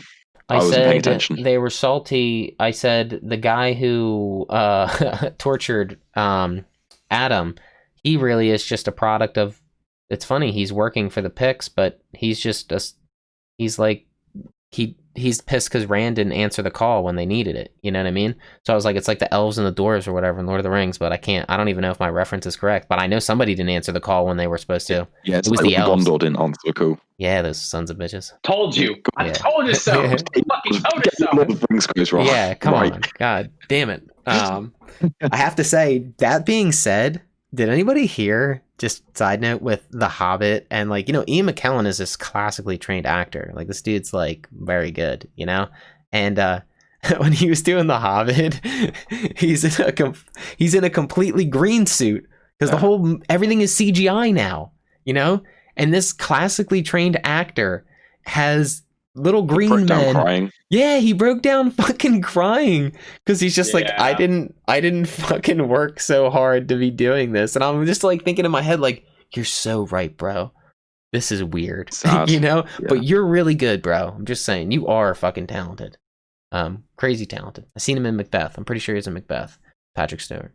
Macbeth sucks, and Macbeth. He's been in several Shakespeare. Good for productions. You. I don't Shakespeare's hometown is 30 minutes away from me. Brag, why don't you? I am bragging. I have been to Shakespeare's home, his birth home. His home. I've been to his home. Was it big? Did he live in a castle? No. Or was it a small little cottage? He was a peasant. It was a cottage. He was. You're a peasant. Yeah. We talk down to you, boy. You're a peasant too. This is true. I am definitely a societal peasant. So yeah, I dig it so far. This is going good, man. I really like the color changes. Now I think, sadly enough, I finally am getting the art changes. When I look at the art, I'm like, okay, we're in the past. I'm clicking with it. I'm like, yes, okay, now we're in the present. Okay, like that. That's pretty cool how they do that. This is a good attempt. Why? I don't know whose idea it was to do that. Probably Tom King, since he was going to be writing a thing. Probably. Yeah, he's like, I'm going to have a story with the past and the present, and we're going to have an art change to let people know it's the easiest way to do it. Really good so far. So it's still moving along. I'm going to be honest with you though, it didn't give me. I still have no fucking clue. So we'll see. Like, I mean, don't get me wrong. I know. I thought it was a big deal when he was like, "Yeah, I killed that guy." I know, but it was a little anticlimactic because now we're like, "All right, you revealed that in issue 7." So, like, what the fuck is? No, I'm not trying to take away from the fact that it was a reveal. We still don't know what's going on with his daughter. That's what I'm saying. So this is the thing: is what's happened with this story is they've said here's what you think of this story is about. And then they reveal it. And then they say, you thought this story was about And you this? were Oh, wrong. no. Yes. It's about all of these other things going I on right now. believe you. Yeah. Yeah, I can agree with that. It's definitely about he's misleading you. All right. So Strange Adventures. It's good. Everybody should. It's very good. It's a Black Label book. Read it. It's dope. There was a really cool, I have to say, in the very first or second issue, I think it was the first, Strange approaches Batman, and it is one of the coolest interactions where it's like he's like, why'd you come to me? He's like, well, you're the world's greatest detective, aren't you? I was like, I always love that shit. So see, Batman makes great appearances. He's like, I went to Batman because maybe I wanted to be caught. Right. Because Batman would have caught him. But see, Mr. Terrific is only the third smartest person, so it's taken him fucking... Not the first or second. Yeah, what a loser. It's taken him 7 issues, and he still hasn't figured it out. So, yeah. Even though I think Mr. Terrific is awesome in this so far. He's a really cool character. Really good. And I think we have a lot of exposition on his child, too, and like just his life, They have almost a mirrored image thing going on that I think is going to unfold. So, definitely dope. Didn't read Batman, right, Ty? Okay. Yeah, that was actually the last thing I read this week. Okay. So, that was that. What do we want to do next? Do we want to do Firepower? Are you going to leave? Is that it? You're done here? Yeah, I'm going to have to dip out. I got a whole bunch of stuff I got to write. You want to shout out your stuff? Thank you for having me, of course. Yeah, of course. Oh, yeah, definitely. You can find me on Twitter. It's Talking About Comics. That's Talking with no G, About with no A, and Comics with an X at the end. You can also find me on TikTok. It's going to be Tyler Brown is here. And on Twitter, I'm going to be getting into fights with cunts. So find me on there. All right, word. I'll see Thanks, you guys Ty. later, all right? See you later. Yeah. Take care. There were 4. Let's see. And then there were 4. All right, boys and girls, lords and ladies, let's do Firepower. Because that was, I guess, for some reason, some people didn't like it as much as the others. Sorry. Why don't we go into it? Feel bad. Who's it by? Who's it by? Written by Robert Kirkman, art by Chris Samney. All right, word up. I don't know. I thought it still moved. Not everyone can be this crazy banger. I still think it flows good. He does a good job with writing. We learn about Wang Chong. I'm sorry. Get me his name. I think. Yeah. Yeah, we get him. And I wasn't expecting any of the issue. I'm surprised it's not as good because a lot happened in it. I mean... But a lot of it is, like, we get one full page of proper plot analysis, which is, the clan of the Scorched Earth, whatever it's called, are actually the heroes. They're trying to defeat the dragon. Right. And that was in one page, and the other... How many pages are it? But think about it. 22 pages are action, bullshittery, and... Well, I wouldn't call it bullshittery. They kind of were like, listen, they were like, this is what's going on. And then, of course, since it doesn't seem safe, these motherfuckers get infiltrated right away. And so he gets to pretty much tell them the truth, and then he dies. That seems pretty like... It's like, you got the tattoo. I'm going to fight you now. And then they're fighting, and he's like, this is what you learned from Master da-da-da-da. I taught him that. You improved what you learned from Master da-da-da-da. I know, I kind of like that. it was a cool issue. Visually, it was great, but I feel like the story, this issue suffered a bit. Yeah. But I think this was a visual issue. That's what I'm saying. They can't all be dialogically, dialogically. I just feel like the story sort of suffered this issue, I felt. I think what we're struggling with is that there was one point to the issue, and so what I'm saying is that one point, and then we had action, but one point was made. There wasn't much story, but one point was made.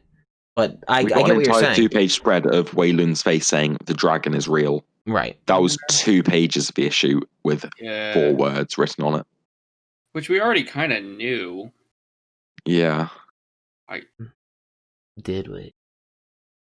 I mean, it'd be kind of weird if the dragon didn't exist. Yeah, that would be fucking lame, dude. Honestly, that would be lame as shit if the dragon didn't exist. So I was really... No, you're right. I feel like the flashbacks to Wei Lun's story were cool. Yeah. I feel like that could have been fleshed out a little bit more. Yeah. If we had less fighting in this issue, we could have got a bit more backstory Write it in. We have to write it in the columns. Too much fighting. No, I agree. It definitely was a Too much fighting in the wrong place. Like we needed just a little more exposition if we're going to be dialogue. This episode, this issue. But I feel like when you waste 2 pages to say 4 words and have no story being told through the art. That's true. That is true. It could have just been paced a little bit better and tightened up a little bit more. And I feel like with Kirkman, I expect a little bit better. Okay. It was still a solid issue. It was still enjoyable enough. Yeah, I just don't think it was a bad issue. That's what I'm saying. Like I'm not saying it was a bad issue, but I feel like it could have been better. And I definitely think it was totally like an action issue, you know. But even for that, I was just like, I'm like, it's still good. Like I'm cool with it. There's definitely been plenty of times where I've read something and said, no, that was fucking bad, you know. So this one I'm still reading and saying like, yeah, I'll definitely agree. It definitely only had like 1 point to make the whole time, and then spoilers. The old man doesn't make it. You know? He does. Are we sure? He's still alive at the end. I thought the other guy was still alive. They both are. You can see his eyes they move both at the are. end. The last page, his eyes move. Okay. I thought it was only the one guy left. Okay. Damn. So what are they going to do? Now. Like, we'll tie him up to like one of those like handicapped... What happened to him? Did he get yeah, one of those? He'll be he did get stabbed through something. I don't remember what it was. He got stabbed right in the center of the chest. Yeah. Like was that like a shuriken or whatever? Jesus. Cool. All right, that's good to know he lived then. I kind of was thinking it was just a one left, and he was gonna have to like be thrusted into this world without his master. That's kind of cool that the person is the chick's cop buddy. You know, he's been undercover. Yeah, we knew that already, but they met now. You know, they met, and then she was she seemed kind of flustered at first. You know, she was kind of like, wait a sec. You know, so yeah. Overall, still moving. I'm cool with it. I agree with it though. It was not much. Yeah. But a lot of fist fighting. I've got questions about this issue. Because Wei Lun talks about, you know, reading Ling Zan's book that she had shown to Owen. So Owen did or did not read this book or didn't comprehend what was going on because, you know, Wei Lun reads it and is like, oh my god, what the hell? I don't know. Say it one more time. Say it one more time. Okay, so in the book, through the flashback, Wei Lun's talking about getting the book from Ling Zan. And he says, this is the one that she showed you. So did he not read the entire thing, or does Owen know all this stuff and he's not really telling anybody else? Is he being told stuff that he already knows, or did he just not, you know, really comprehend from reading the book? I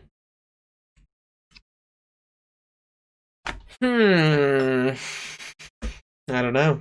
There wasn't a lot of dialogue to explain. Yeah. The other thing I was curious about is, like, how is all this stuff kind of going on underneath Wei Lun's nose? How is, you know... well, I would... Chao Feng, how is he able to do all this stuff without... I think Wei that Lun may knows? be... That might end up getting more revealed as they do that back tracing, but I don't want to give him that only because, like, you know, Hydra infiltrated S.H.I.E.L.D. You know what I mean? And the Fury. You know, so shit does happen, but he seemed to have a nose for it, though. He just didn't know the extent until something happened. He was attacked, right? He was attacked, and then that's when his confirmation was, like, sealed that they were bad. Then I do think you're right. It was fast, because he's like, then I went over to Scorched Earth. I'm like, damn, you just switched sides of you just did that? That quick? I probably would have. About Michael Scott GIF where he's like, parkour. Yeah. As he like rolls up to the sofa, the couch. So, yeah, it's cool.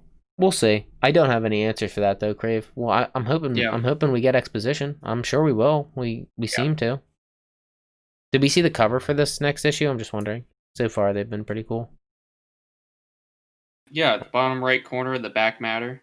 Oh fuck! I don't have the comic in front of me. Yes, okay, I do. Yeah, I do remember it. It's just them, you know, running along the roof. All those cyber ninjas chasing after them. Yeah. The big four. Yeah, that's cool. All right, so Let's see. And if anybody's reading Firepower out there and wants to talk it, DM me, and we'll figure it out. We'll get you on. We'll see your thoughts on it. Preferably somebody who's read The Walking Dead or Invincible, you know. But that would be dope. Maybe I have to find a way to reach out on the Twitters. See if we can grab somebody. Let's see. What do we want to go to? Do you want to do Deceased? Batman? What do you want to do? Which one? Batman it's or entirely Deceased? up to you.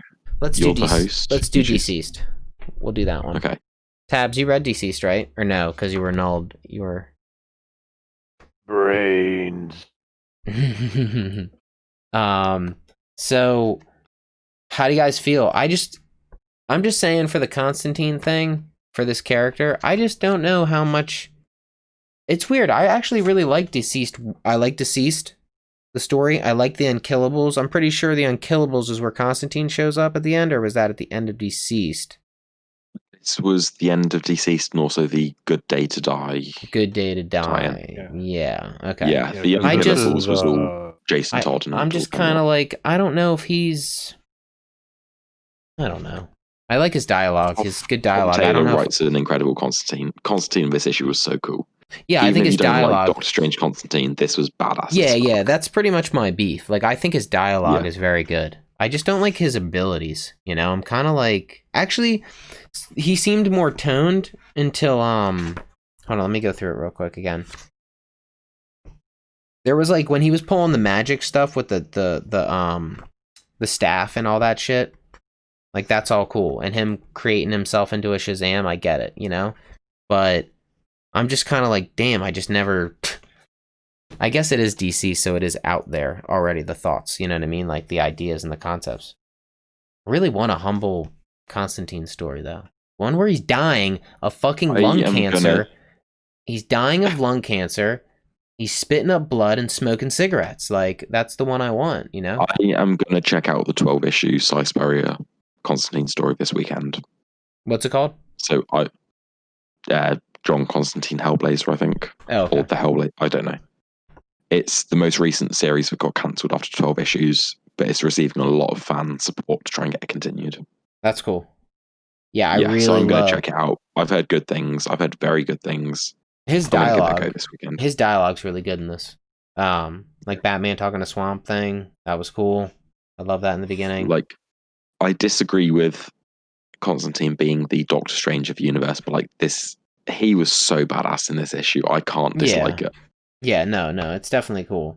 But he's also the face of this story too, which is I think another reason why I don't like it. I'm like, I just never, and the same thing with the reason I didn't like Justice League Dark, like the movies, even though I love animated Batman shit and all that. Dude, it's just like, you'd think I'd love this R-rated stuff, and I'm like, dude, I'm like, this character is the show. He's like the scapegoat. He's the way out. I'm like, that's not that usually characters. No, yeah, but Tom Taylor's he writes like really good dialogue. It moves. Yeah, I enjoy it. And there's so many moving pieces in this. Like, you got the Cure plot going on. You got Trigon coming to Earth. You got Big Barda. That was Constantine. Cool. She came back. That was cool. Barda being cured. Like, there's so much plot in this issue, and like it just got to the end where Constantine was like, "Oh, so I don't get it though. Well, this is exactly what it looks like." So he's just a Shazam right now, or he's like a bunch of different shit. He's a bunch of different shit at the minute, I think. Yeah, like, is his cloak something, the Shazam something, the staff something, or is he just Shazam with a cloak and a staff? Let me remind myself. Give me a second to get the issue. He's got the Lance of Longinus. Right. Or it was, the Spear of Destiny, same thing. Yeah. He's got, the Cloak of Souls? Something? Yeah, Ragman's cloak. I always liked Lance of Longinus. That's funny. He said Ginus. How about that Gina? Yeah, it's cool. Yeah, then he gets the helm of Naboo at the end. Yeah. It's just like, I almost feel like Constantine kind of walked into this story and like he's the scapegoat, and I'm like, I didn't want you to be a scapegoat. I do get that, but like, it's so cool. Yeah, it definitely is really cool. He takes the helm from Dr. Fate and his amulet, right, at the same time? Yeesh. He was. Yeah, he gets the amulet as well. Yeah, sorry, you're right. Okay. Yeah. Yeah, I just wanted to make sure if I was remembering that right. Yeah, I like it. You got Trigon. Pretty dope. So what? We have one issue left. Yeah. Gonna settle its debts. Do you think it's gonna? I assume there'll be a third volume. You think there's gonna be a deceased? You don't think Hope at World's End is the like middle volume, and this is the third volume? You know what I mean? Well, Part because of it me was Deceased, Unkillables, and this is Dead Planet. So I could see it. I could see at least one more potentially. Yeah, Depending Hope at on how World's this End wraps is up. Hope at World's End is a digital first series that ended this week as well. That is very fun. It's sort of set in between issues like 4 and 5 or 5 and 6 of the first Deceased series. I want to also. It's They really didn't. good. They didn't fight Trigon yet, right? None of that No, happened, right? Yeah, I just don't. These The covers on this series are a bit weird. You don't mislead me like that, all right? Because I'm just like all these fucking covers do that shit. He's an idiot. He thinks he's missed something. Yeah. He's like, when did they fight him? I don't remember. I'm like, what the fuck? It's on the front page. Can I just say I got the Shazam movie variant of this one with Mary Marvel. Thought it was hilarious. I did. Oh, not I'd like to see it. She's Oh, I think you. No. You sent this once in the chat. I remember. I've seen. I don't think I did. I've seen this though. Maybe I was going through Deceased.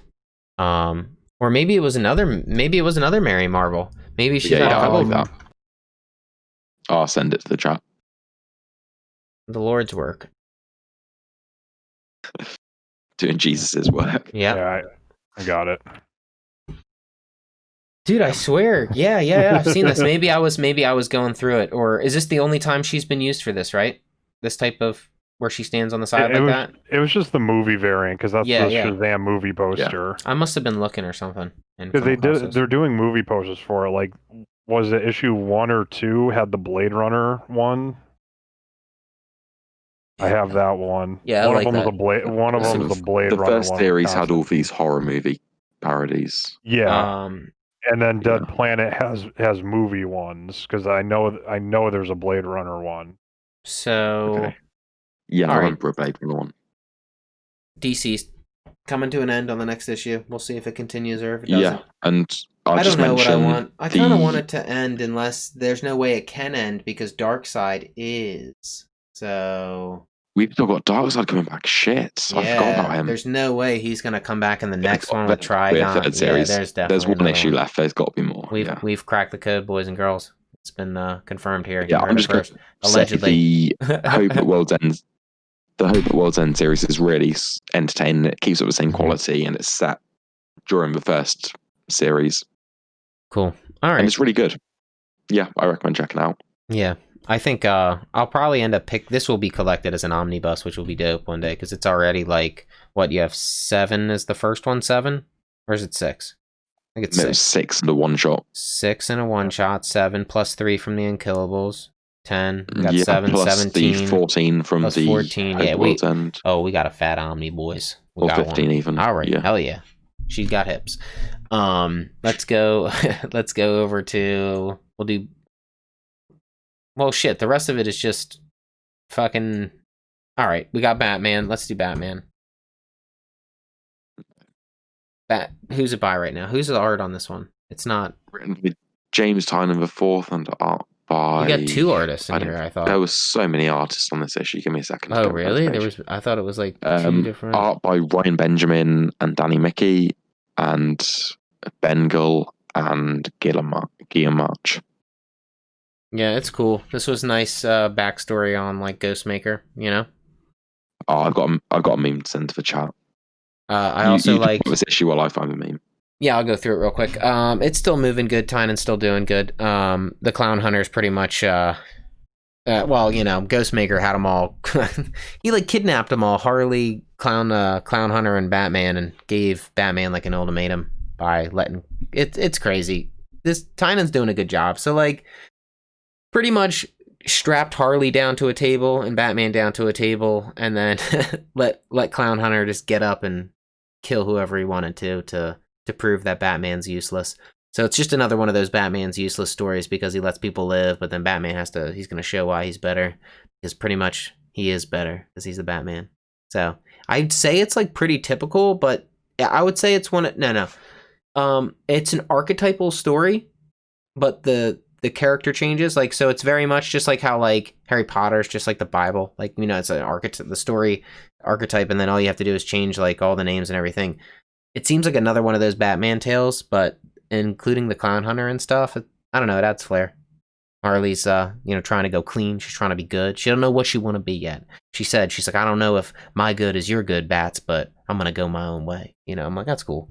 I think it's good so far. So we're pretty much left on a cliffhanger with Clown Hunter about to kill Harley. So it's cool. We'll see. It's neat. Ghostmaker's cool. But once again, it's like archetypal. So it's like, he's that typical, like, I don't know. Batman's had this story told in once. From Bruce's childhood. Yeah, it's another sourpuss. Hashtag Tommy Elliot. Yeah, another sourpuss. Yeah. So it's good. Batman's good. Keep reading Batman, boys. It's really well written. It is archetypal Batman story, but it is really well written by Tynan. Yeah, I'll be the first to say, like, I'm still cool with it, you know. But in reality, that's what it is. Yeah. So it's still good. Yeah. Ghost Hunter's backstory, Ghostmaker. Yeah. Ghostmaker's backstory is kind of cool. Yes. He's got a cool design. He's got a cool. Mm-hmm. Like, he's got a cool character but design. He is just another child of saltiness, which is funny. Like, yeah. Like, he's just salty. Look at the meme I sent to the chat.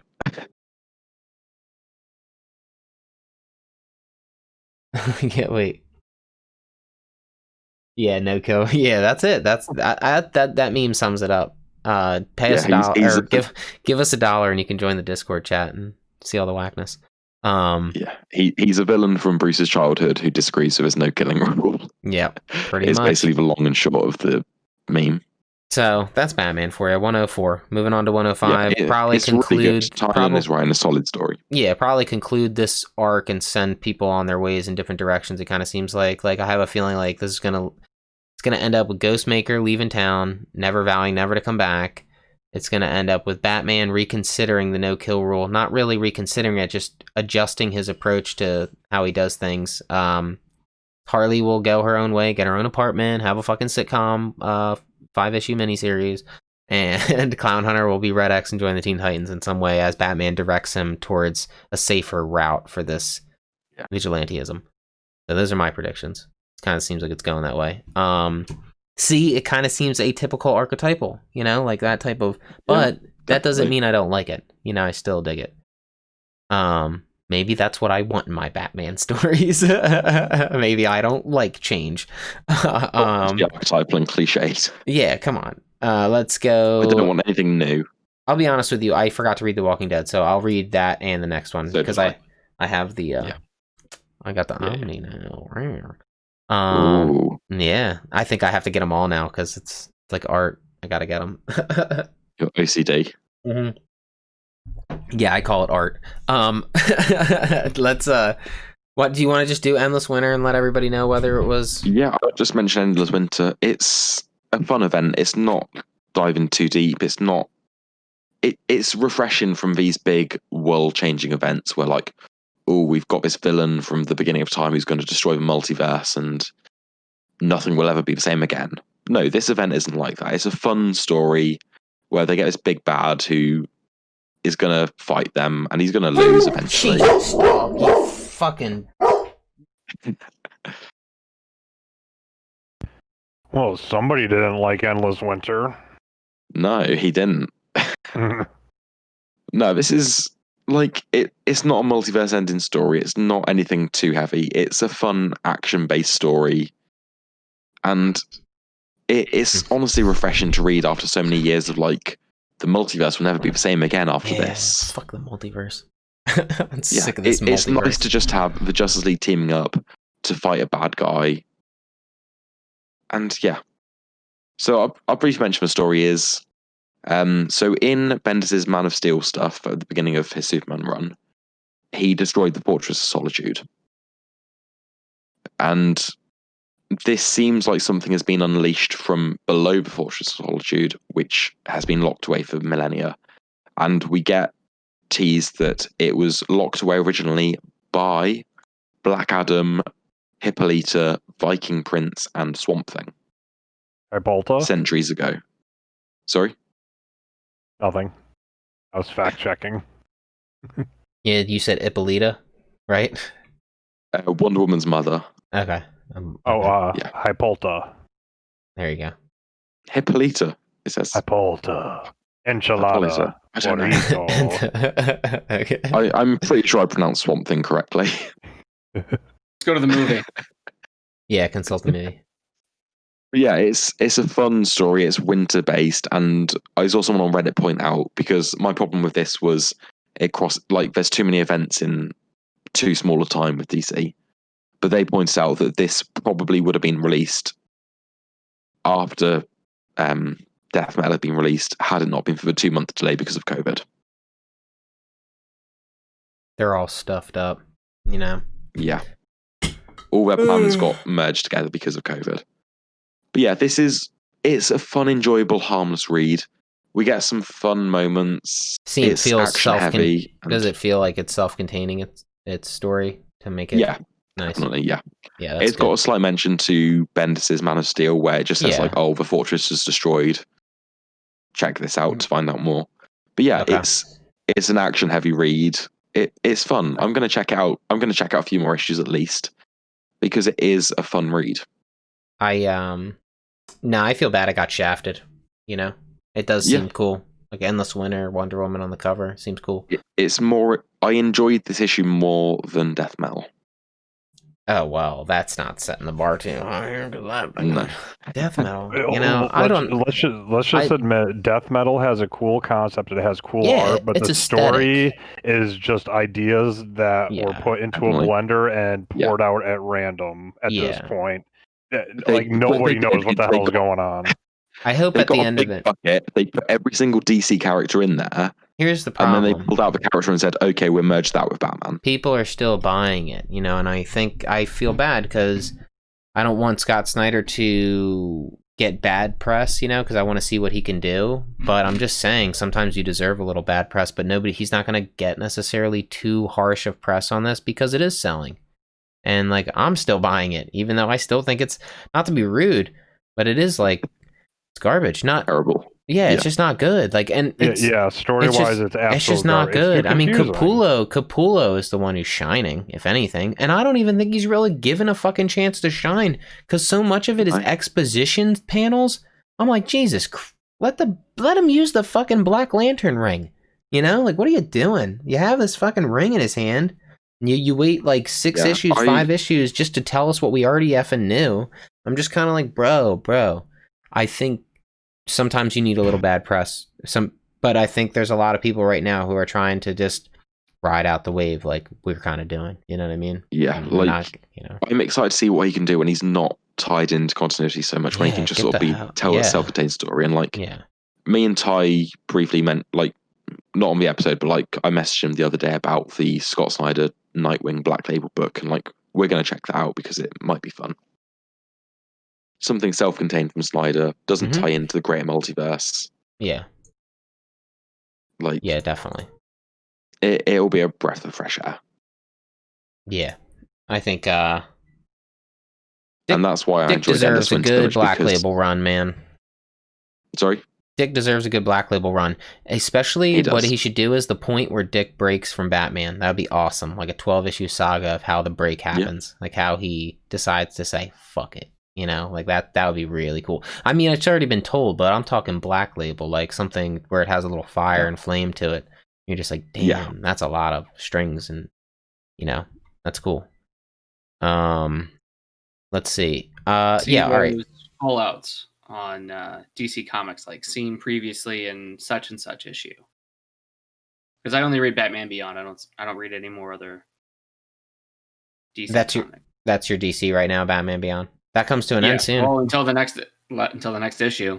Yeah, that's crazy. So other what do you think? It's all Black Label. But dude, if we got a Black Label Batman Beyond, I would lose it.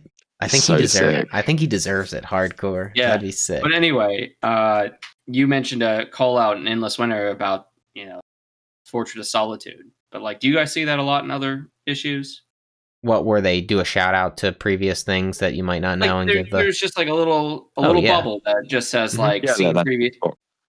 Because I see it pop up in Batman Beyond every now and again, and it's usually just like seen like one issue ago. Yeah, it's like this doesn't really seem necessary. Yeah. But it's because I think the funny thing with the for any other comic. Yeah, but I think the funny thing is I think they treat, from what I've noticed, like the Batman, it's a 50 issue run right now on its own thing, kind of, and most likely, I don't know, I just feel like they do that for the reader reading it, because at any point people probably hop on just for one issue, like they just grab, like, let me just grab 33. I do get that, but like it is kind of funny when sometimes you read it and it'll be like, oh, like this is mentioned 60 issues back in like this, and you're like, oh, okay, that's helpful because now I kind of know where it's happened.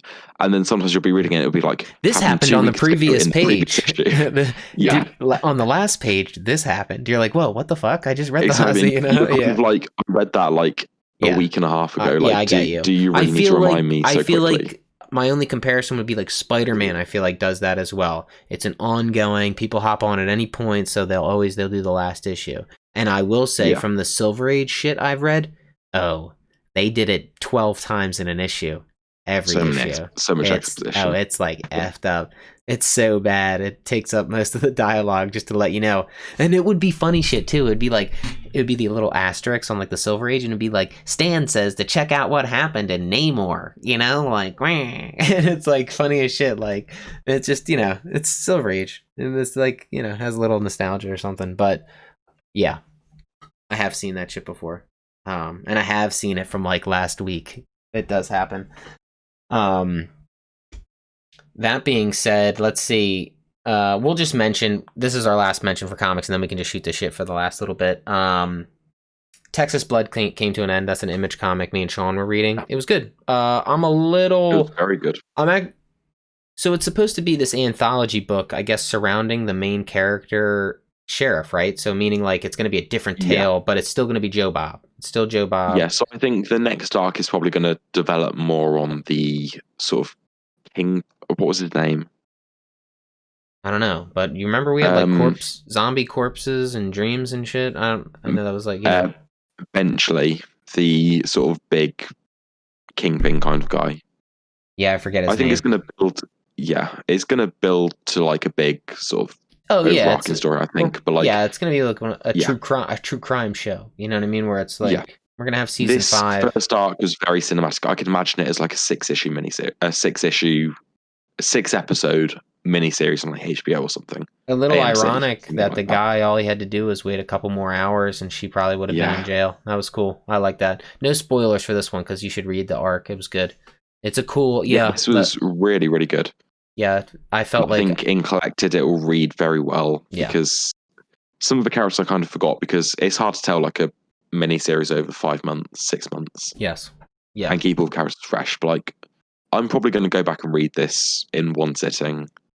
Yeah. And I think it's going to pay off really well. I almost felt like going into the 5th one, I was disconnected because I had lost. But by the end of it, I was like, oh, man, that was a good ending. That was good. I still cared about the characters. It was just like I like Joe Bob a lot. Secondary cast I'd forgotten about. Yeah, like what role they played in the story. I just wish there was a little more with Joe Bob because a little more with him. He was good. I like his character. I feel like he's the. Well, he's the thing you're always going to come back to. He's the thing. Yeah, he's the witness of all this. Yeah, it's all happening around him. Yeah, for sure. I agree. All right, cool. That was Texas Blood. All right, I'm gonna real quick shout out. Listen, I've been sounding like a real asshole on the chat because I've been making fun of Cyberpunk. I want to clear something up.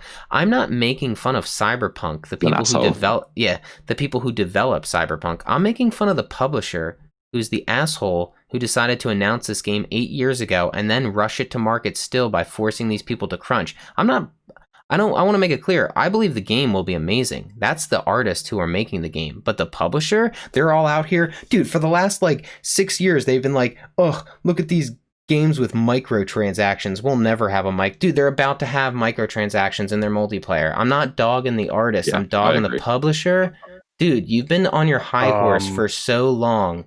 Release a game and shut up. I just feel like they're supposed to be this like, look, I'm CD Projekt Red. We released The Witcher. It was buggy as fuck when you released it, asshole. Like, come on, man. Come on.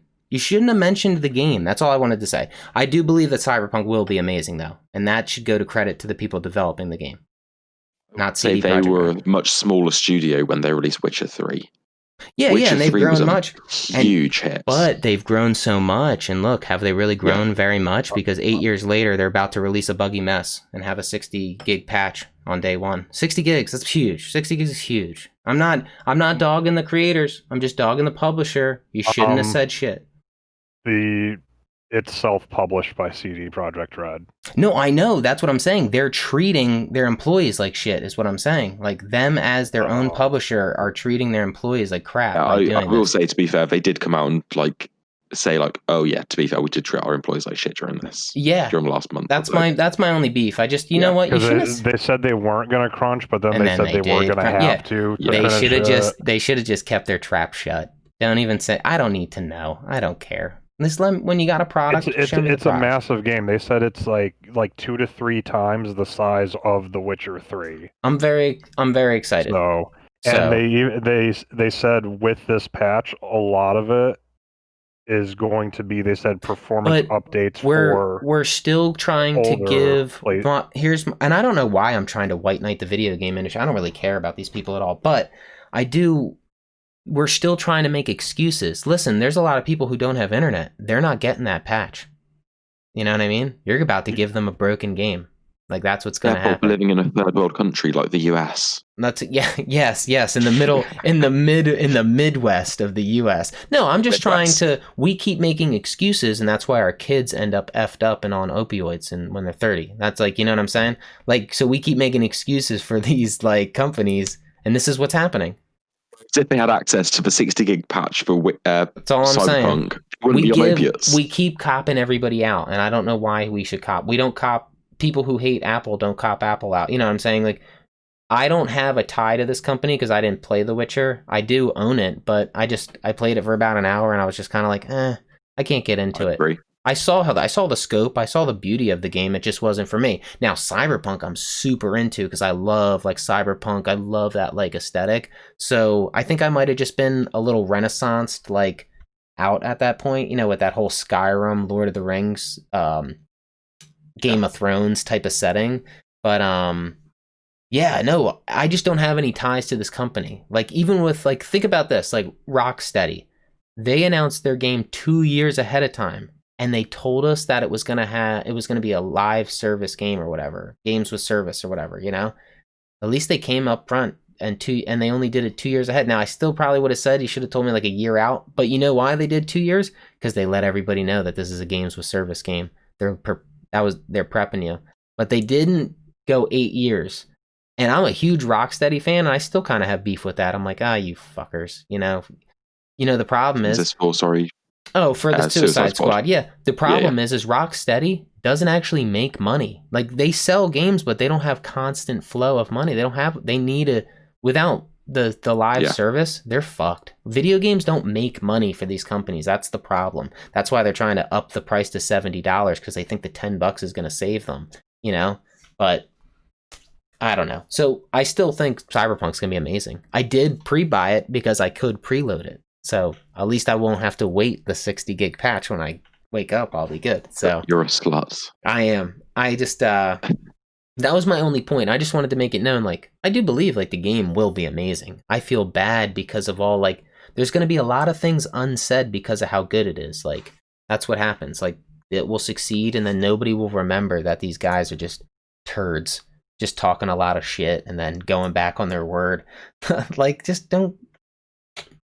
Yapping. Always yapping. I don't know. Nobody told you to yap. So that was my little Cyberpunk thing. I'm excited. I bet you're stoked, Tabs. Are you going to take Thursday off?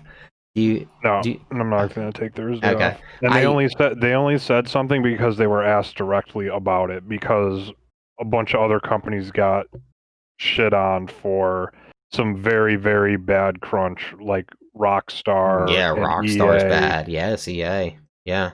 Because they were notoriously bad, and yes, they did go back on their word, but at the same time, it seems like they did at least try, unlike other companies which held them to crunch schedules for upwards of 3 to 4 years and burned out their staff.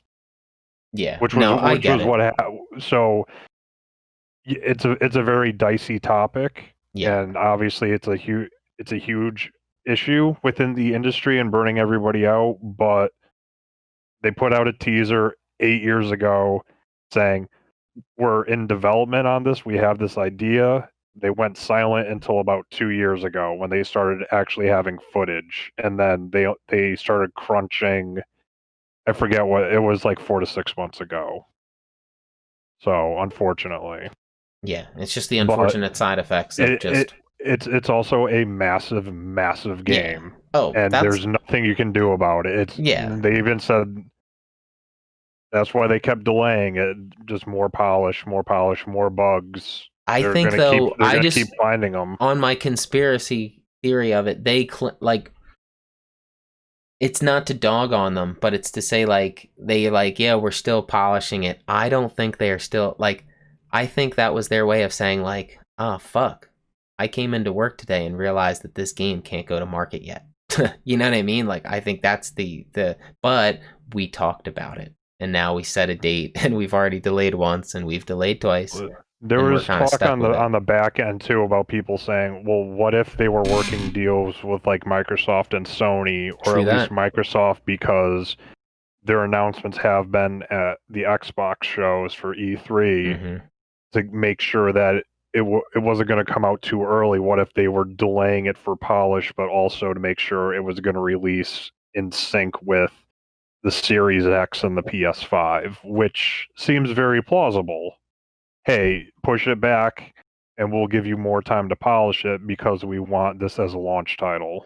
I'll give them one more thing. I'll give them one break. I understand what they mean by they went from last gen turning into a next gen console midway. Yeah, they were screwed. When they started development, that was definitely the wrong 3 years to start like their development because They started development before the PS4, Xbox that's One what I'm had even saying. come out. They screwed themselves. They Duke nuked them. They Kingdom Hearted themselves. Congratulations, you played yourself. Yeah, you started making something on a dead platform, instead of looking. You should I have. think it was always going to be for PC, so that was always the standard. But then it's like, how do we make this work on the weakest link Right. as well? Yeah, fuck that weakest link shit. Get rid of that. If you're weakest link, I get rid of you. Nope. You can't play it. Screw it. I don't have time for this shit. 9 platforms. So I'm excited. I do have off on the day it comes out, I believe. So I am happy. I will play.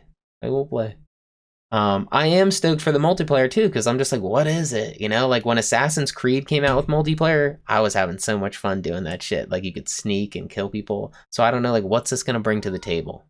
Well, they were really smart about it because all they said was there is multiplayer. Multiplayer's coming after the single player, and there are going to be only cosmetic microtransactions, but no microtransactions in the single player. Right. And they didn't say anything else about it except that, because they said we want a complete single player campaign for everybody to play and enjoy. So they did the smart thing. They touched on it, but then they said we're not saying anything else because this is Cyberpunk, is this main RPG story. Right. Focus on that. Multiplayer's coming down the road. So it could be a year. It's more than likely 2 years. But nobody knows. Yeah. I mean, But think about they said it's going to be a while. Yeah. It's not a priority. They need to get the game out and have it, have people play it, That's what needs to happen. I'm excited. I've seen nothing. I'm stoked. I'm going and I just want to see Keanu Reeves. I saw was the first gameplay trailer they released like 2 weeks ago. So many people dog too. So many people dog so hard. They're like, it's not graphic. It looks like shit. And I saw like a photo. It looked so good. I know. Like, what the fuck are you talking about? It looks amazing. Like, they just put out the photo mode trailer 2 days ago. Oh, maybe it was what I saw. Some photos taken or something. I don't know. It looked nice though. All right. I know I had another topic I wanted to say. You boys have anything anything in the news that we didn't bring up? Anything happening in the Marvel field? Nothing major, I don't think. I'm just gonna say I read Thor this week and it was very, very good. I've been doing the Ultimate Spider-Man as well. That's catching up is nice sometimes when you can just breeze. You through have been shit. flying through that. Like I go on finishing Instagram in the morning and you'll be like 3 on days. volume 14, and then like Yeah. I'll check in a few hours later and it's like time for volume 17. Yeah, I'm like, yeah. what I'm happened to going ham. 15, 16? Personally, I will say this. I know. I think you said, Sean, did you say you liked the Clone Saga, or you just said he reinvented the Clone Saga with an original story? Reinvented it with an original story. I fucking hate the clones, man. I think it's such a stupid fucking story. I'm sorry. I've hated the clones. It was terrible in the original run. Like Yeah. it's one of the most hated eras of Spider-Man. I'm super salty is. that Ben Reilly gets the cool Scarlet Spider suit. You know, I'm super salty about that. That should be Peter Parker. But you know what? I saw some cool things. Like, it was cool. Ben Reilly was like a doctor in this one instead of being a clone. You know, like he was the doctor who made them, like from Dr. Connor's work. It was cool. Yeah, I'm breezing through. I'm trying to get to the death of the reason. I'm trying to get to Spider-Man Reign. I just wanted to read this kind of like, I wanted to read the Ultimate Spider-Man, get a collection of his overall story, and then appreciate Reign after seeing just, you know, getting like, I got that Dragon Ball Kai, you know, like the consolidated version of Dragon Ball is what I'm getting in the Spider-Man. Even though I don't recommend Dragon Ball Kai. Watch all of Dragon Ball, every filler episode, everyone. You ever watch DBZ Abridged? For some reason, is that where they do the vocal stuff in the booth, or is that an? I feel like I've heard of it. It's like they take the episodes and break them down to just very, very small things. They overdub it with their own vocals. It's comedy. I want to see it. Let me see. It's pretty old. Oh, okay, yeah. I have seen this before. Okay, yes, I have seen this. Yeah, it's their parody. Yeah. That's it. Yeah, that shit's funny. Yeah, I'm a DB. I'm a Dragon Ball sucker. I don't know. I like it. Always been a fan. It was a good childhood show. Yeah, it's a good childhood show. Good childhood shows out there. Yeah, definitely. Did you know? I don't know if you guys are aware of this. I don't know why I'm doing advertising for these people, but I think it's Verve, I believe. They're a website that actually, if you go on it, it's one of the subscription websites like Netflix, but dude, like I have all this stuff on a hard drive, and but I think it's called the Verve, but they offer like every fucking old show ever. Verve or the Verve pipe? Hold on, Verve subscription. I hope it's not like some. Nope, I'll get it. Services to the viewers. All right, I'll figure it out. and send it to you guys. It's like a fucking subscription, but it's like every old show it has Cat Dog. It has what's it with Crumb and Ickus? What's that called? All Real Monsters. Real Monsters. It has like all that kind of shit. It has everything like from that time period. It's crazy, but it's a dope one. I'll get the name of it. The viewers that subscribe to legal streaming services such as Netflix, Amazon Prime, HBO Max, and Disney Plus. Yeah, please don't break the law. Crime is bad. Okay. And then I know I was talking shit in the chat about Zack Snyder's satire. Elaborate on this. Oh yeah, I just wanted to say satire. How is it? Okay. So the idea is that he was quoted saying that his movie is satire of the comic. Yes. Okay, and satire isn't defined as a parody, so I just want to clear that up. We have to separate that. That a satire is not a parody. A parody is something else. Okay. Yeah. So let's take satire. I just want to say, like, to defend the words, because I was listening to a guy today on YouTube for like 30-minute rip apart Watchmen and just fucking destroy it, and it was pissing me off. But I got one thing out of it. He says so many things. He says the book does. I'm gonna try to say it real. I'll go into detail, but like, let me try to get the overall thought out. The book goes into all these details about how it's making fun of superheroes, right? Yeah. And then Zack Snyder makes fun of him by making his superheroes cool. Like, that's the point. Like, that's the satire. That is what is satire about it. Rorschach isn't... I'm not trying to go deep into, like, what he meant. I'm just saying that, like, the costumes in the Watchmen universe in the book are a joke. They're designed to be a joke. They're to make fun of the characters, you know? He brings this, and he puts them on stage, and he puts Rorschach in there And instead of making him this incel that you hate or whatever, that you question, he becomes the coolest guy on the screen. And that's satire of his comic. Like, it's ironic that this guy, Alan Moore, so that he comes out and says, like, Rorschach's not supposed to be cool. That's why it's satire, because he did the opposite. He made it cool. I don't want to go too deep. I just got, like, from every complaint this guy had on this YouTube video, I was like, oh, that's the irony in it all. Like, I see, like, it is funny. Like, you know, that, like, this guy tries to make a character, he doesn't like people liking him, and then a guy makes a movie about him liking it. Yeah, I kind of get it. It's kind of like that. It's like two positives or two negatives make a positive, I'm saying. Like, it's like this guy makes a comic book making fun of superheroes or whatever, has this character Rorschach, and the irony, I think, is that Alan Moore doesn't like that his character's cool. I'm like, I don't know. I think in itself, like, that's, like, pretty ironic. So that was my only, like, little defense. But that being said, I wish I remember the guy who did the video. I probably have it on my history. Yeah. Holy shit, dude. He rips it apart. He hates everything about it. Like, literally, to a T. But then he also says that it's a shot-for-shot remake. So it's, like, very conflicting. Because I'm like, oh, I'm kind of like, well, how can it be shot-for-shot and then you hate it? I'm like, it's weird. Yeah. How can it be shot-for-shot and then satire? That too. That's where I'm saying you have to read between the lines, is where you say, yeah, it's shot for shot, but once again, in this scene, he's cool, but in the book, he's not, you know? But then I look at it and say, I do kind of see where you're coming from. Yeah, I'm just trying to, like, I hate when people, like, take the words of somebody in an interview, and then all of a sudden, it's like, it's just ripped apart. I'm like, well, that was just one sentence in a whole interview, a slew of things. So, like, that would be my only defense. Take what they say and use it against them. Yeah. I hate when you say things, and then I don't want them to be that way. Stop using his own words against him. No, but what I want to say is that it's picking on him. It's picking on him. You're picking on the words. You know what I mean? Like, I think it's much more simple to just say that, you know, Zack Snyder wanted to, you know, appeal to the mass audience, and if he just had some, you know, incel as a hero, people wouldn't have been wanting to see the movie. He had to make them, you know. But that's the irony. He is an incel and he is a hero. Yeah, I think that's I'm just saying he's trying to, you know, Zack Snyder, you know, modifying them to appeal to. Yes, you know, and that was like kind of audience versus, you know, trying to stick it to. Well, that's the thing too. Yeah, it's not. It definitely isn't about the intention. Yeah, it's definitely not to stick it to Alan Moore. I'm saying it's ironic for Alan Moore, but we'll bring up the costume thing, like you said.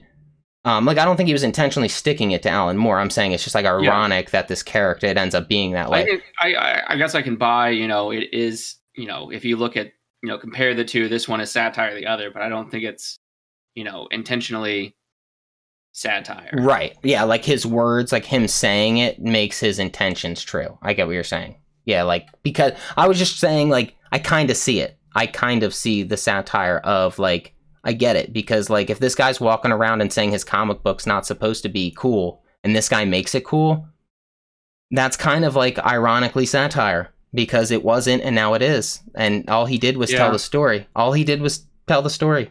It's just the story. I don't know. It kind of reminds me of, like, you know, somebody goes and covers, you know, a famous musician, and then, you know, gets a big hit, say, you know, the Atari's Boys of Summer versus Don Henley's Boys of Summer. Pick something pick something not so indie. Like, let's get me something better. But I get what you're saying. Yeah, it's like that's too. I don't get. Who are they? Tell me who they are. I need to hear this. Atari's Boys of Summer. No, I don't know. You don't know the song "Boys of Summer" by the Ataris? I don't think so. I have to hear it. All right, dude. What is wrong with you? I don't think so. Do you know who Don Henley is? No, not as an individual. Does he have a band, or is that he's part of the Beach Boys? Oh, okay, cool. We'll just say the Beach Boys. Then we're good. Don Henley, you know, on his own, he had a solo career. But, like, I probably know it then. Hits. I'm sorry, I'm not an individual artist fan, like, or name knower, but I do know the Beach Boys. I probably know the song then. I can't listen to it now because it will play through the stream. Yeah. But I will listen to it.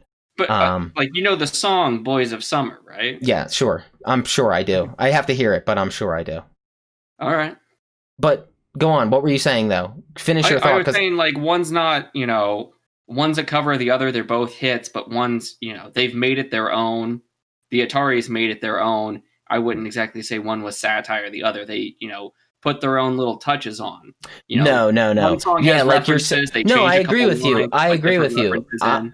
I'm not saying that Zack Snyder truly intentionally and intellectually satired the shit, and I don't know if he was just spewing shit out of his ass. I'm saying though I can see the satire is what I'm saying. Yeah, I mean, I definitely can't say no, you don't see that. No, yeah. But I don't want to sound like I'm trying to just what's that called? White knight Zack Snyder. No. That's fine. People say whatever they want, but it is just a snippet of a whole article, of a whole interview. So it's always like people pick and pry. I'm like, you're so fucking hyper focused on the sentence he said. I was like, then I was listening to some guy pick it apart, and I was kind of like, whoa, by picking apart, you're showing it was satire. He ripped it apart, and I was just like, holy shit. Oh, it's amazing how somebody can hate everything about it and then say it was shot for shot. I was like, wow, that's ironic. That is very ironic. I being a huge fan of Watchmen, the book and the movie, I don't see any problem with it. But people have crazy problems with it. I personally think he wrote a better ending. Dude, so think about this. Like, the whole thing is like he's not a comic book villain, right? He's like, I'm not a comic book villain. You think if I would have... What do you mean you're not a comic book villain? You just sent an intergalactic squid to New York. That's the most comic book villain shit you could have ever done. The least monologuing while you haven't done your plan yet. The least comic scene last night. The least comic book thing you could have done is had Manhattan destroy the planet, and that would have been the same mirrored image of having Superman destroy the planet. That's what's ironic, or that's what's satire. You're like, so like, I think he wrote a better ending. I think the squid is a little fucking. It's the most comic book villain shit you could have ever done. Not to pick it the way it went. Yeah. It's just, so it's weird. It's weird because I do like the movie. I do enjoy it. I'm a big fan of it. I think it. I don't know what happened yesterday. I had a couple Watchmen clips pop up when I was watching other stuff on YouTube. So I watched a couple of those scenes. Were they from the TV show or from the movie? No, from the movie. Oh, cool. There was that scene, where Rorschach and Night Owl take on. Yeah. Ozymandias. That's a dope scene. And then I just watched a couple Rorschach scenes because another satire thing that I found another one. I remember he brought up how the beginning of the comic book, you're supposed to feel you're supposed to think that this decrepit man is getting his ass kicked and thrown, like it's not, you're supposed to empathize for the decrepit man, but instead Zack Snyder, once again, I don't believe this is intentional. I think it's just his style. He shoots it so aesthetically pleasing that you forget to even that he said that his evaluation of the movie is he's like, I forgot to even feel bad for the comedian. I was thinking like, well, once again, that would be satire on the whole idea that he glamorized the whole shot. But I also think the music, Unforgettable, it was perfect. Yeah. I felt incredibly bad for the comedian. Morgan in old man makeup. He killed it, dude. The scene, the whole fighting scene was amazing. Like he broke his face over like granite. It was nuts. I was like, holy shit. It was a really cool scene. So yeah, I can kind of see the satire, but I don't want to defend Zack, so I won't discredit his nonsense words in his interviews. But I kind of get it. He did glamorize the shit out of that movie, and it wasn't meant to be glamorized. The whole point of the movie is to so it's like, holy shit, that in itself is kind of funny. But if you listen to the rest of the interview, yeah, Zack definitely, you know what, now that I think about it, he definitely doesn't think it's intentional, because the way he talks about how beautiful everything is, like, it's hilarious. Listen, this dude needs to like be in a museum. He needs to like own a museum of artwork or something and like just be like, look at the beauty, like, because it's always just so like everything's here in front of him. It's funny how he talks. But yeah, that was my only thing I had to bring. Does anybody have anything else they want to bring? We got about like 7 minutes left before we hit that 2.5, and we can we'll end it. Anything else? Anything? Are we all down for Wonder Woman? We're all just gonna watch it and then hit it up on. Yeah. So we'll do a review. The week it comes out, we'll just catch it. We'll watch it, and then whatever the next podcast date is.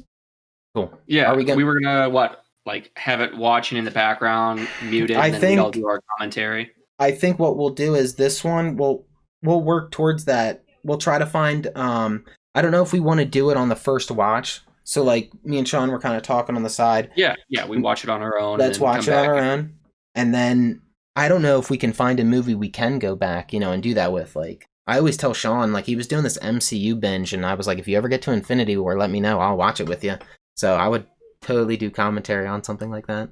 I think Do Infinity. a MCU commentary from beginning to end. No, I don't think I'll ever rewatch any of the movies. Really, I'm gonna be honest with you. I think I'm so done with them. I think Ends doing commentary. I think out of 22 movies, there's about 7 I'll watch, and I'm like, that's it, man. I could do a rewatch of the Spider-Man films because I've only seen each one. I could do once, them. They're hard to find. They're not, Sony's keeping those close to the chest.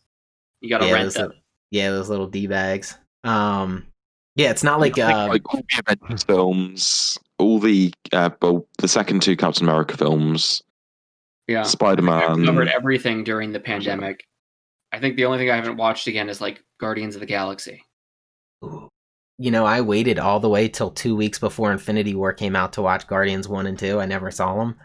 Holy shit, dude. They became I only ever saw Guardians 2 in the theaters. I've never gone back and rewatched it. Yeah. And I don't think I want to. You've seen Guardians 1 though, right? You're just saying you Yeah. I saw that. I think it's a really good movie.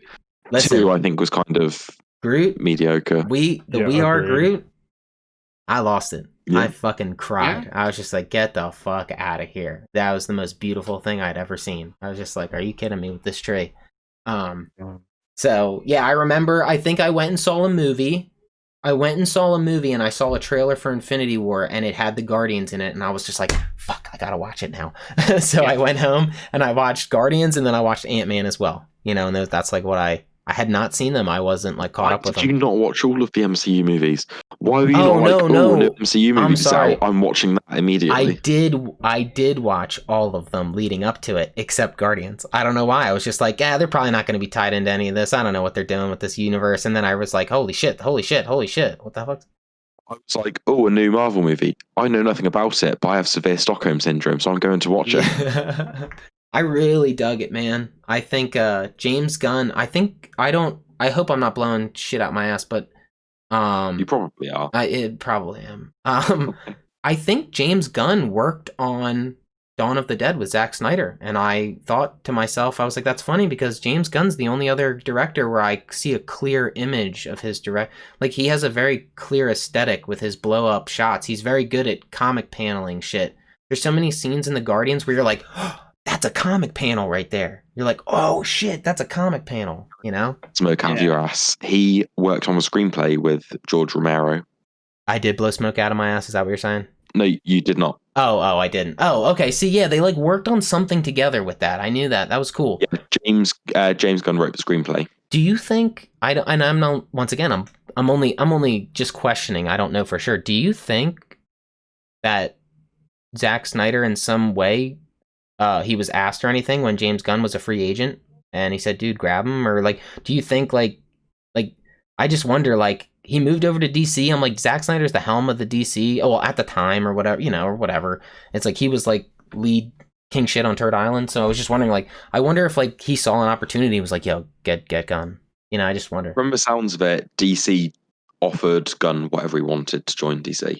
He was offered Superman. He was offered whatever movie he wanted. No.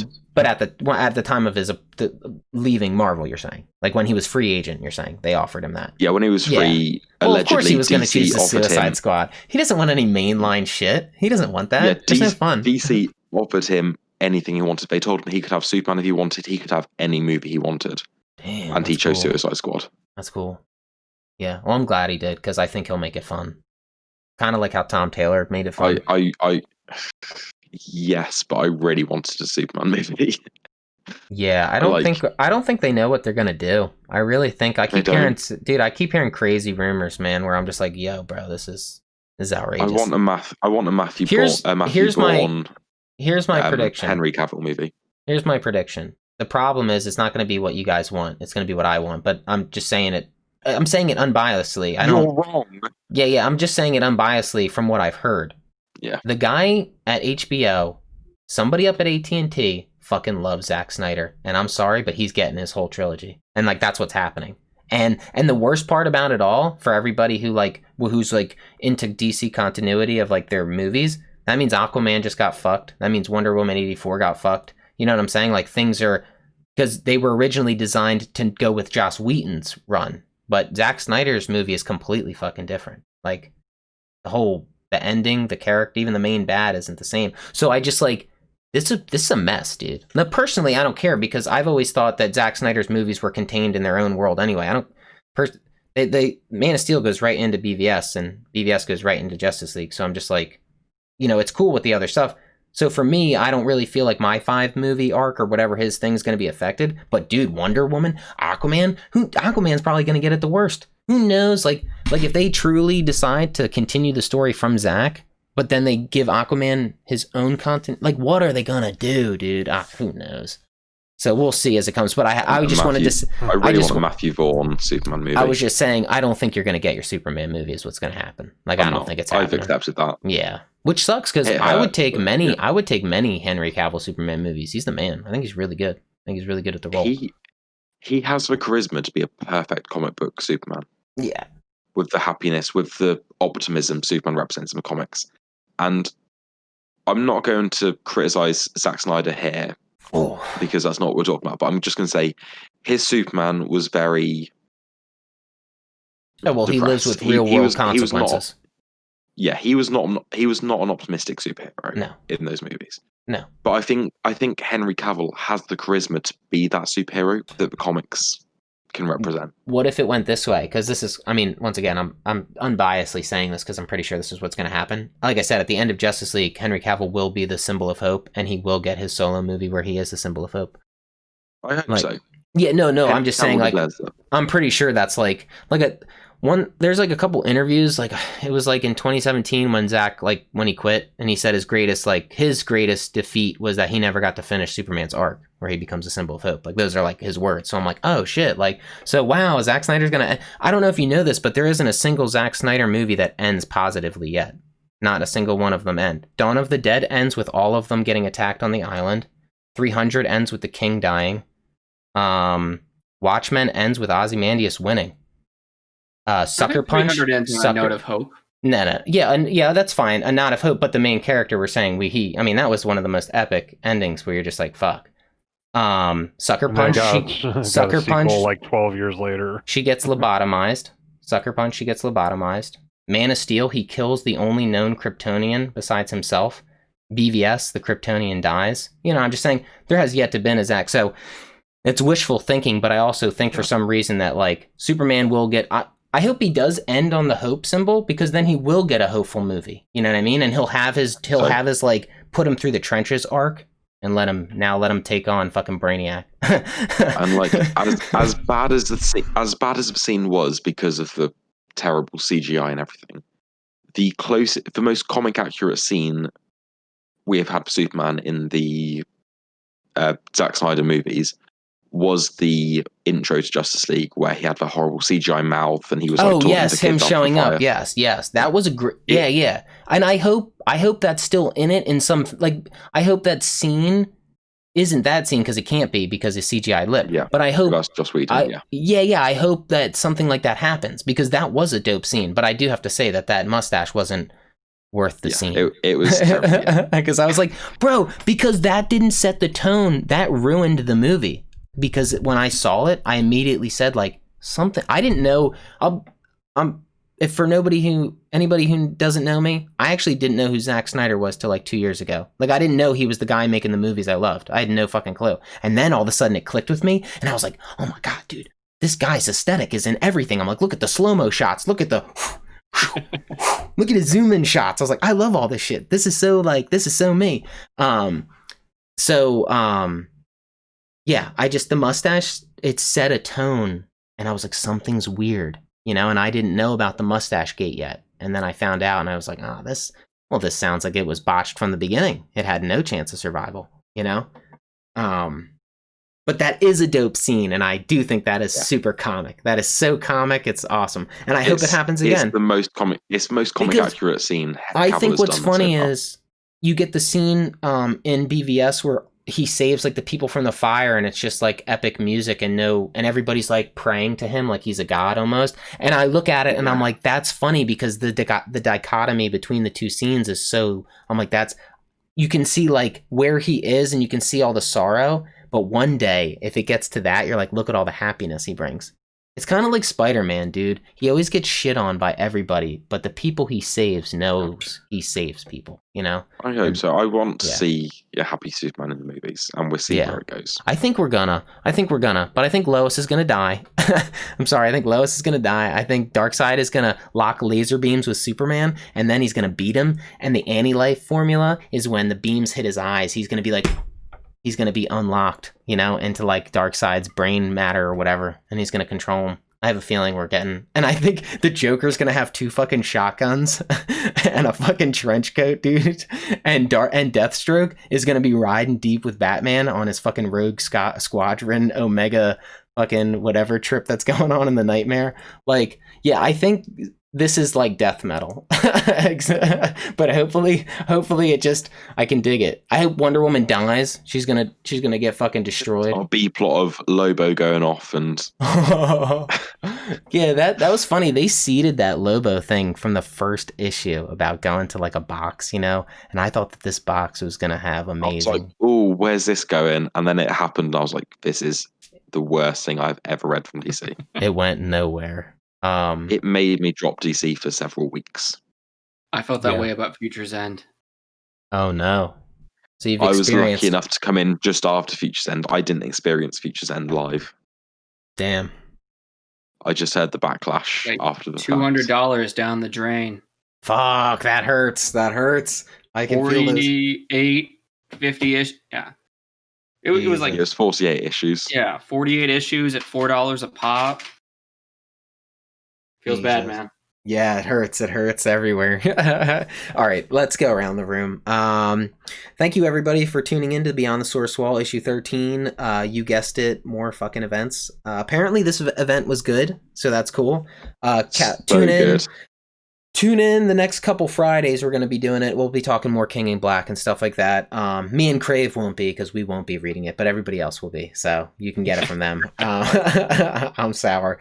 Yeah, I'm just going to mention it was my pick of the week and Tyler's pick of the week. Dude, I'm sorry. You sent me to choose my pick of the week. I don't know. I looked at them and I was like, I don't think any of them. I think I picked the Ultimate Spider-Man this week.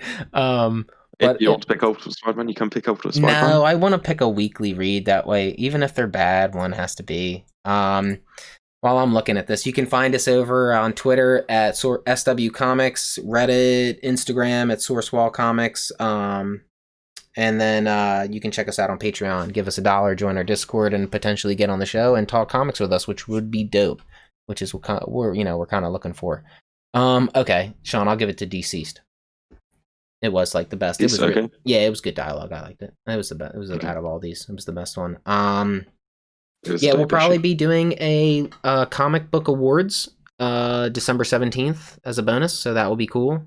It's going to be interesting. It's not going to be like it's going to be a comic award where we all just do our nominations and we don't vote on it, and hopefully, like, because it's stupid to vote on the shit we just nominated. But one day we may have enough people and y'all can vote on it, which would be cool. That would be so cool.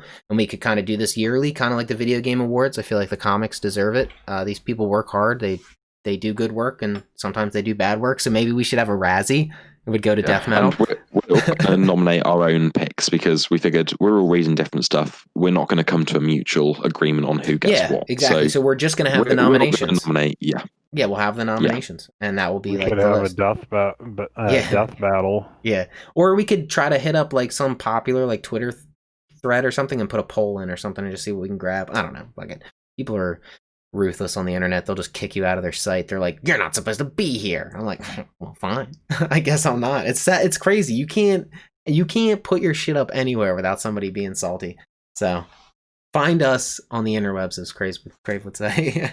I have you down too in the description. I have everybody's things, and then for you I just have interwebs. The elusive man.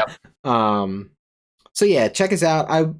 For anybody who does catch us, dude, hit us up, and if you're reading something, hit me back, and we'll try to schedule you for getting you on to talk, even if it's just for 10 minutes on one of them. It'd be cool to just get somebody's opinion, and then, in good faith, it's good to spread the word and create a community. So that's what we're trying to do here.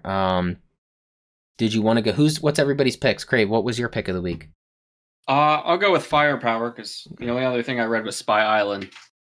Ooh, we didn't go That Spy was Island. Yeah, we can cover that next week. I think it was fun, but loose. You know, like overall. Yeah, I'm not story. sure I would have continued after issue 4. I think Like, I was I'm glad only it was only 4. I was only reading because it was a 4. If this was an ongoing, I wouldn't have read it. But it had like that Archer vibes of funny spy, weird, and like the ads, like the advertisements were like funny. Like I appreciated the immersion that they were going for, like just through like it just Definitely, it kind of like heavy. I expected maybe something more of like a horror thing. Yes, it didn't happen. I mean, like issue 2 kind of hinted at it. Like with that skull on the front, I was kind of hoping for more like a horror thing. But one sold me on it, and then I read issue 1 and was like, it didn't live up to cover. Very campy. Yeah, it was. Let's go around here. Tabs, do you want to tell everybody where they can find you? I'm over at the Twitters with the tweets at Tabris172015. Tell everybody. Did we get your pick of the week? Yeah, Tabs. I have a semi-hybrid pick of the week, King in Black, and also Champions Outlawed. I'm really enjoying this series. Is it a number 1? My the shop document doesn't allow for multiple choices, so I've put him down as King in Black number 1. Yeah. He's not allowed to appeal this decision. What was yours, Sean? King in Black. No, then put the other one in. Put the other one in then. That way, so people can see. I've already done the image. Yeah, okay. We won't make them work. Oh, he snapped his fingers at Sean, you. while we're at it, tell everybody where they can find you. You can find me at Instagram and Twitter, Sean Walsh 747. Oh, you know what, Tabs? I wanted to say, it is confirmed. Tabs did do the Kickstarter for the Paprika statue. I had a feeling. Remember that sweet Paprika, little sexy demon lady or whatever? Which she's getting a show. Kind of cool. It's kind of cool. I'm interested in this. In what she's doing with this. And Witchblade Volume 2 also hit Kickstarter like 2 weeks ago. Volume 2, like the hardcover omnibus or something? Oh, cool. Yeah. Good for them. It looks like they're doing omnibuses. Good for them. Todd's got everybody at Image doing Kickstarters because he doesn't want to front any of that $300 million of his. Crave, why don't you tell everybody where they can or cannot find you? There you go. You heard it here. The elusive man. He did post, if you want to find him, go on. I don't know which one he posted it on, but he posted some image of, what was it? Like the Green Lantern, the brown coffee? What was it? The black coffee lantern. Yeah, the black coffee. Cool. So if you find the black coffee lantern posted on DC, where'd you post it? Yeah, it was on DC Comics. Yeah, then you found him. So yeah, that'll be our first the first item we sell in our shop will be the black coffee lantern or coffee. That'd be dope. Damn, we could make it hot. That would be cool one day. We get a little merch. It's nice. I want to build a community. I want people who like talking comics to come on here and chat it up on the side and have input and stuff like that and be a part of the world we're a part of, because comics are cool and they don't get necessarily enough like of a rap. I feel like it's still niche, man. It's still niche. I mean, based on my location, I'm saying I don't have a fucking friend who reads comics. I got a bunch of friends who will watch the MCU, but I don't have one who will read it and talk it and enjoy it and steadily. Friends? No, dude, friends few and far between nowadays. I've been on the outside too long. But yeah, so this has been Beyond the Source Wall. I am Dave, your humblest of hosts. You can find me at Fleece Fist on Instagram and Twitter. And yeah, it's been fun doing this. This was a good week. We have a couple more Fridays, and then we're back on the normal schedule. We should have some bonuses coming out soon, so just keep in touch. DM me if you want to talk comics. I'm down. We'll find a way to fit you for our awards episode we're going to be due soon. December 17th. All right, ta-ta for now. Everybody say goodbye. Bye, y'all. Adios. Bye.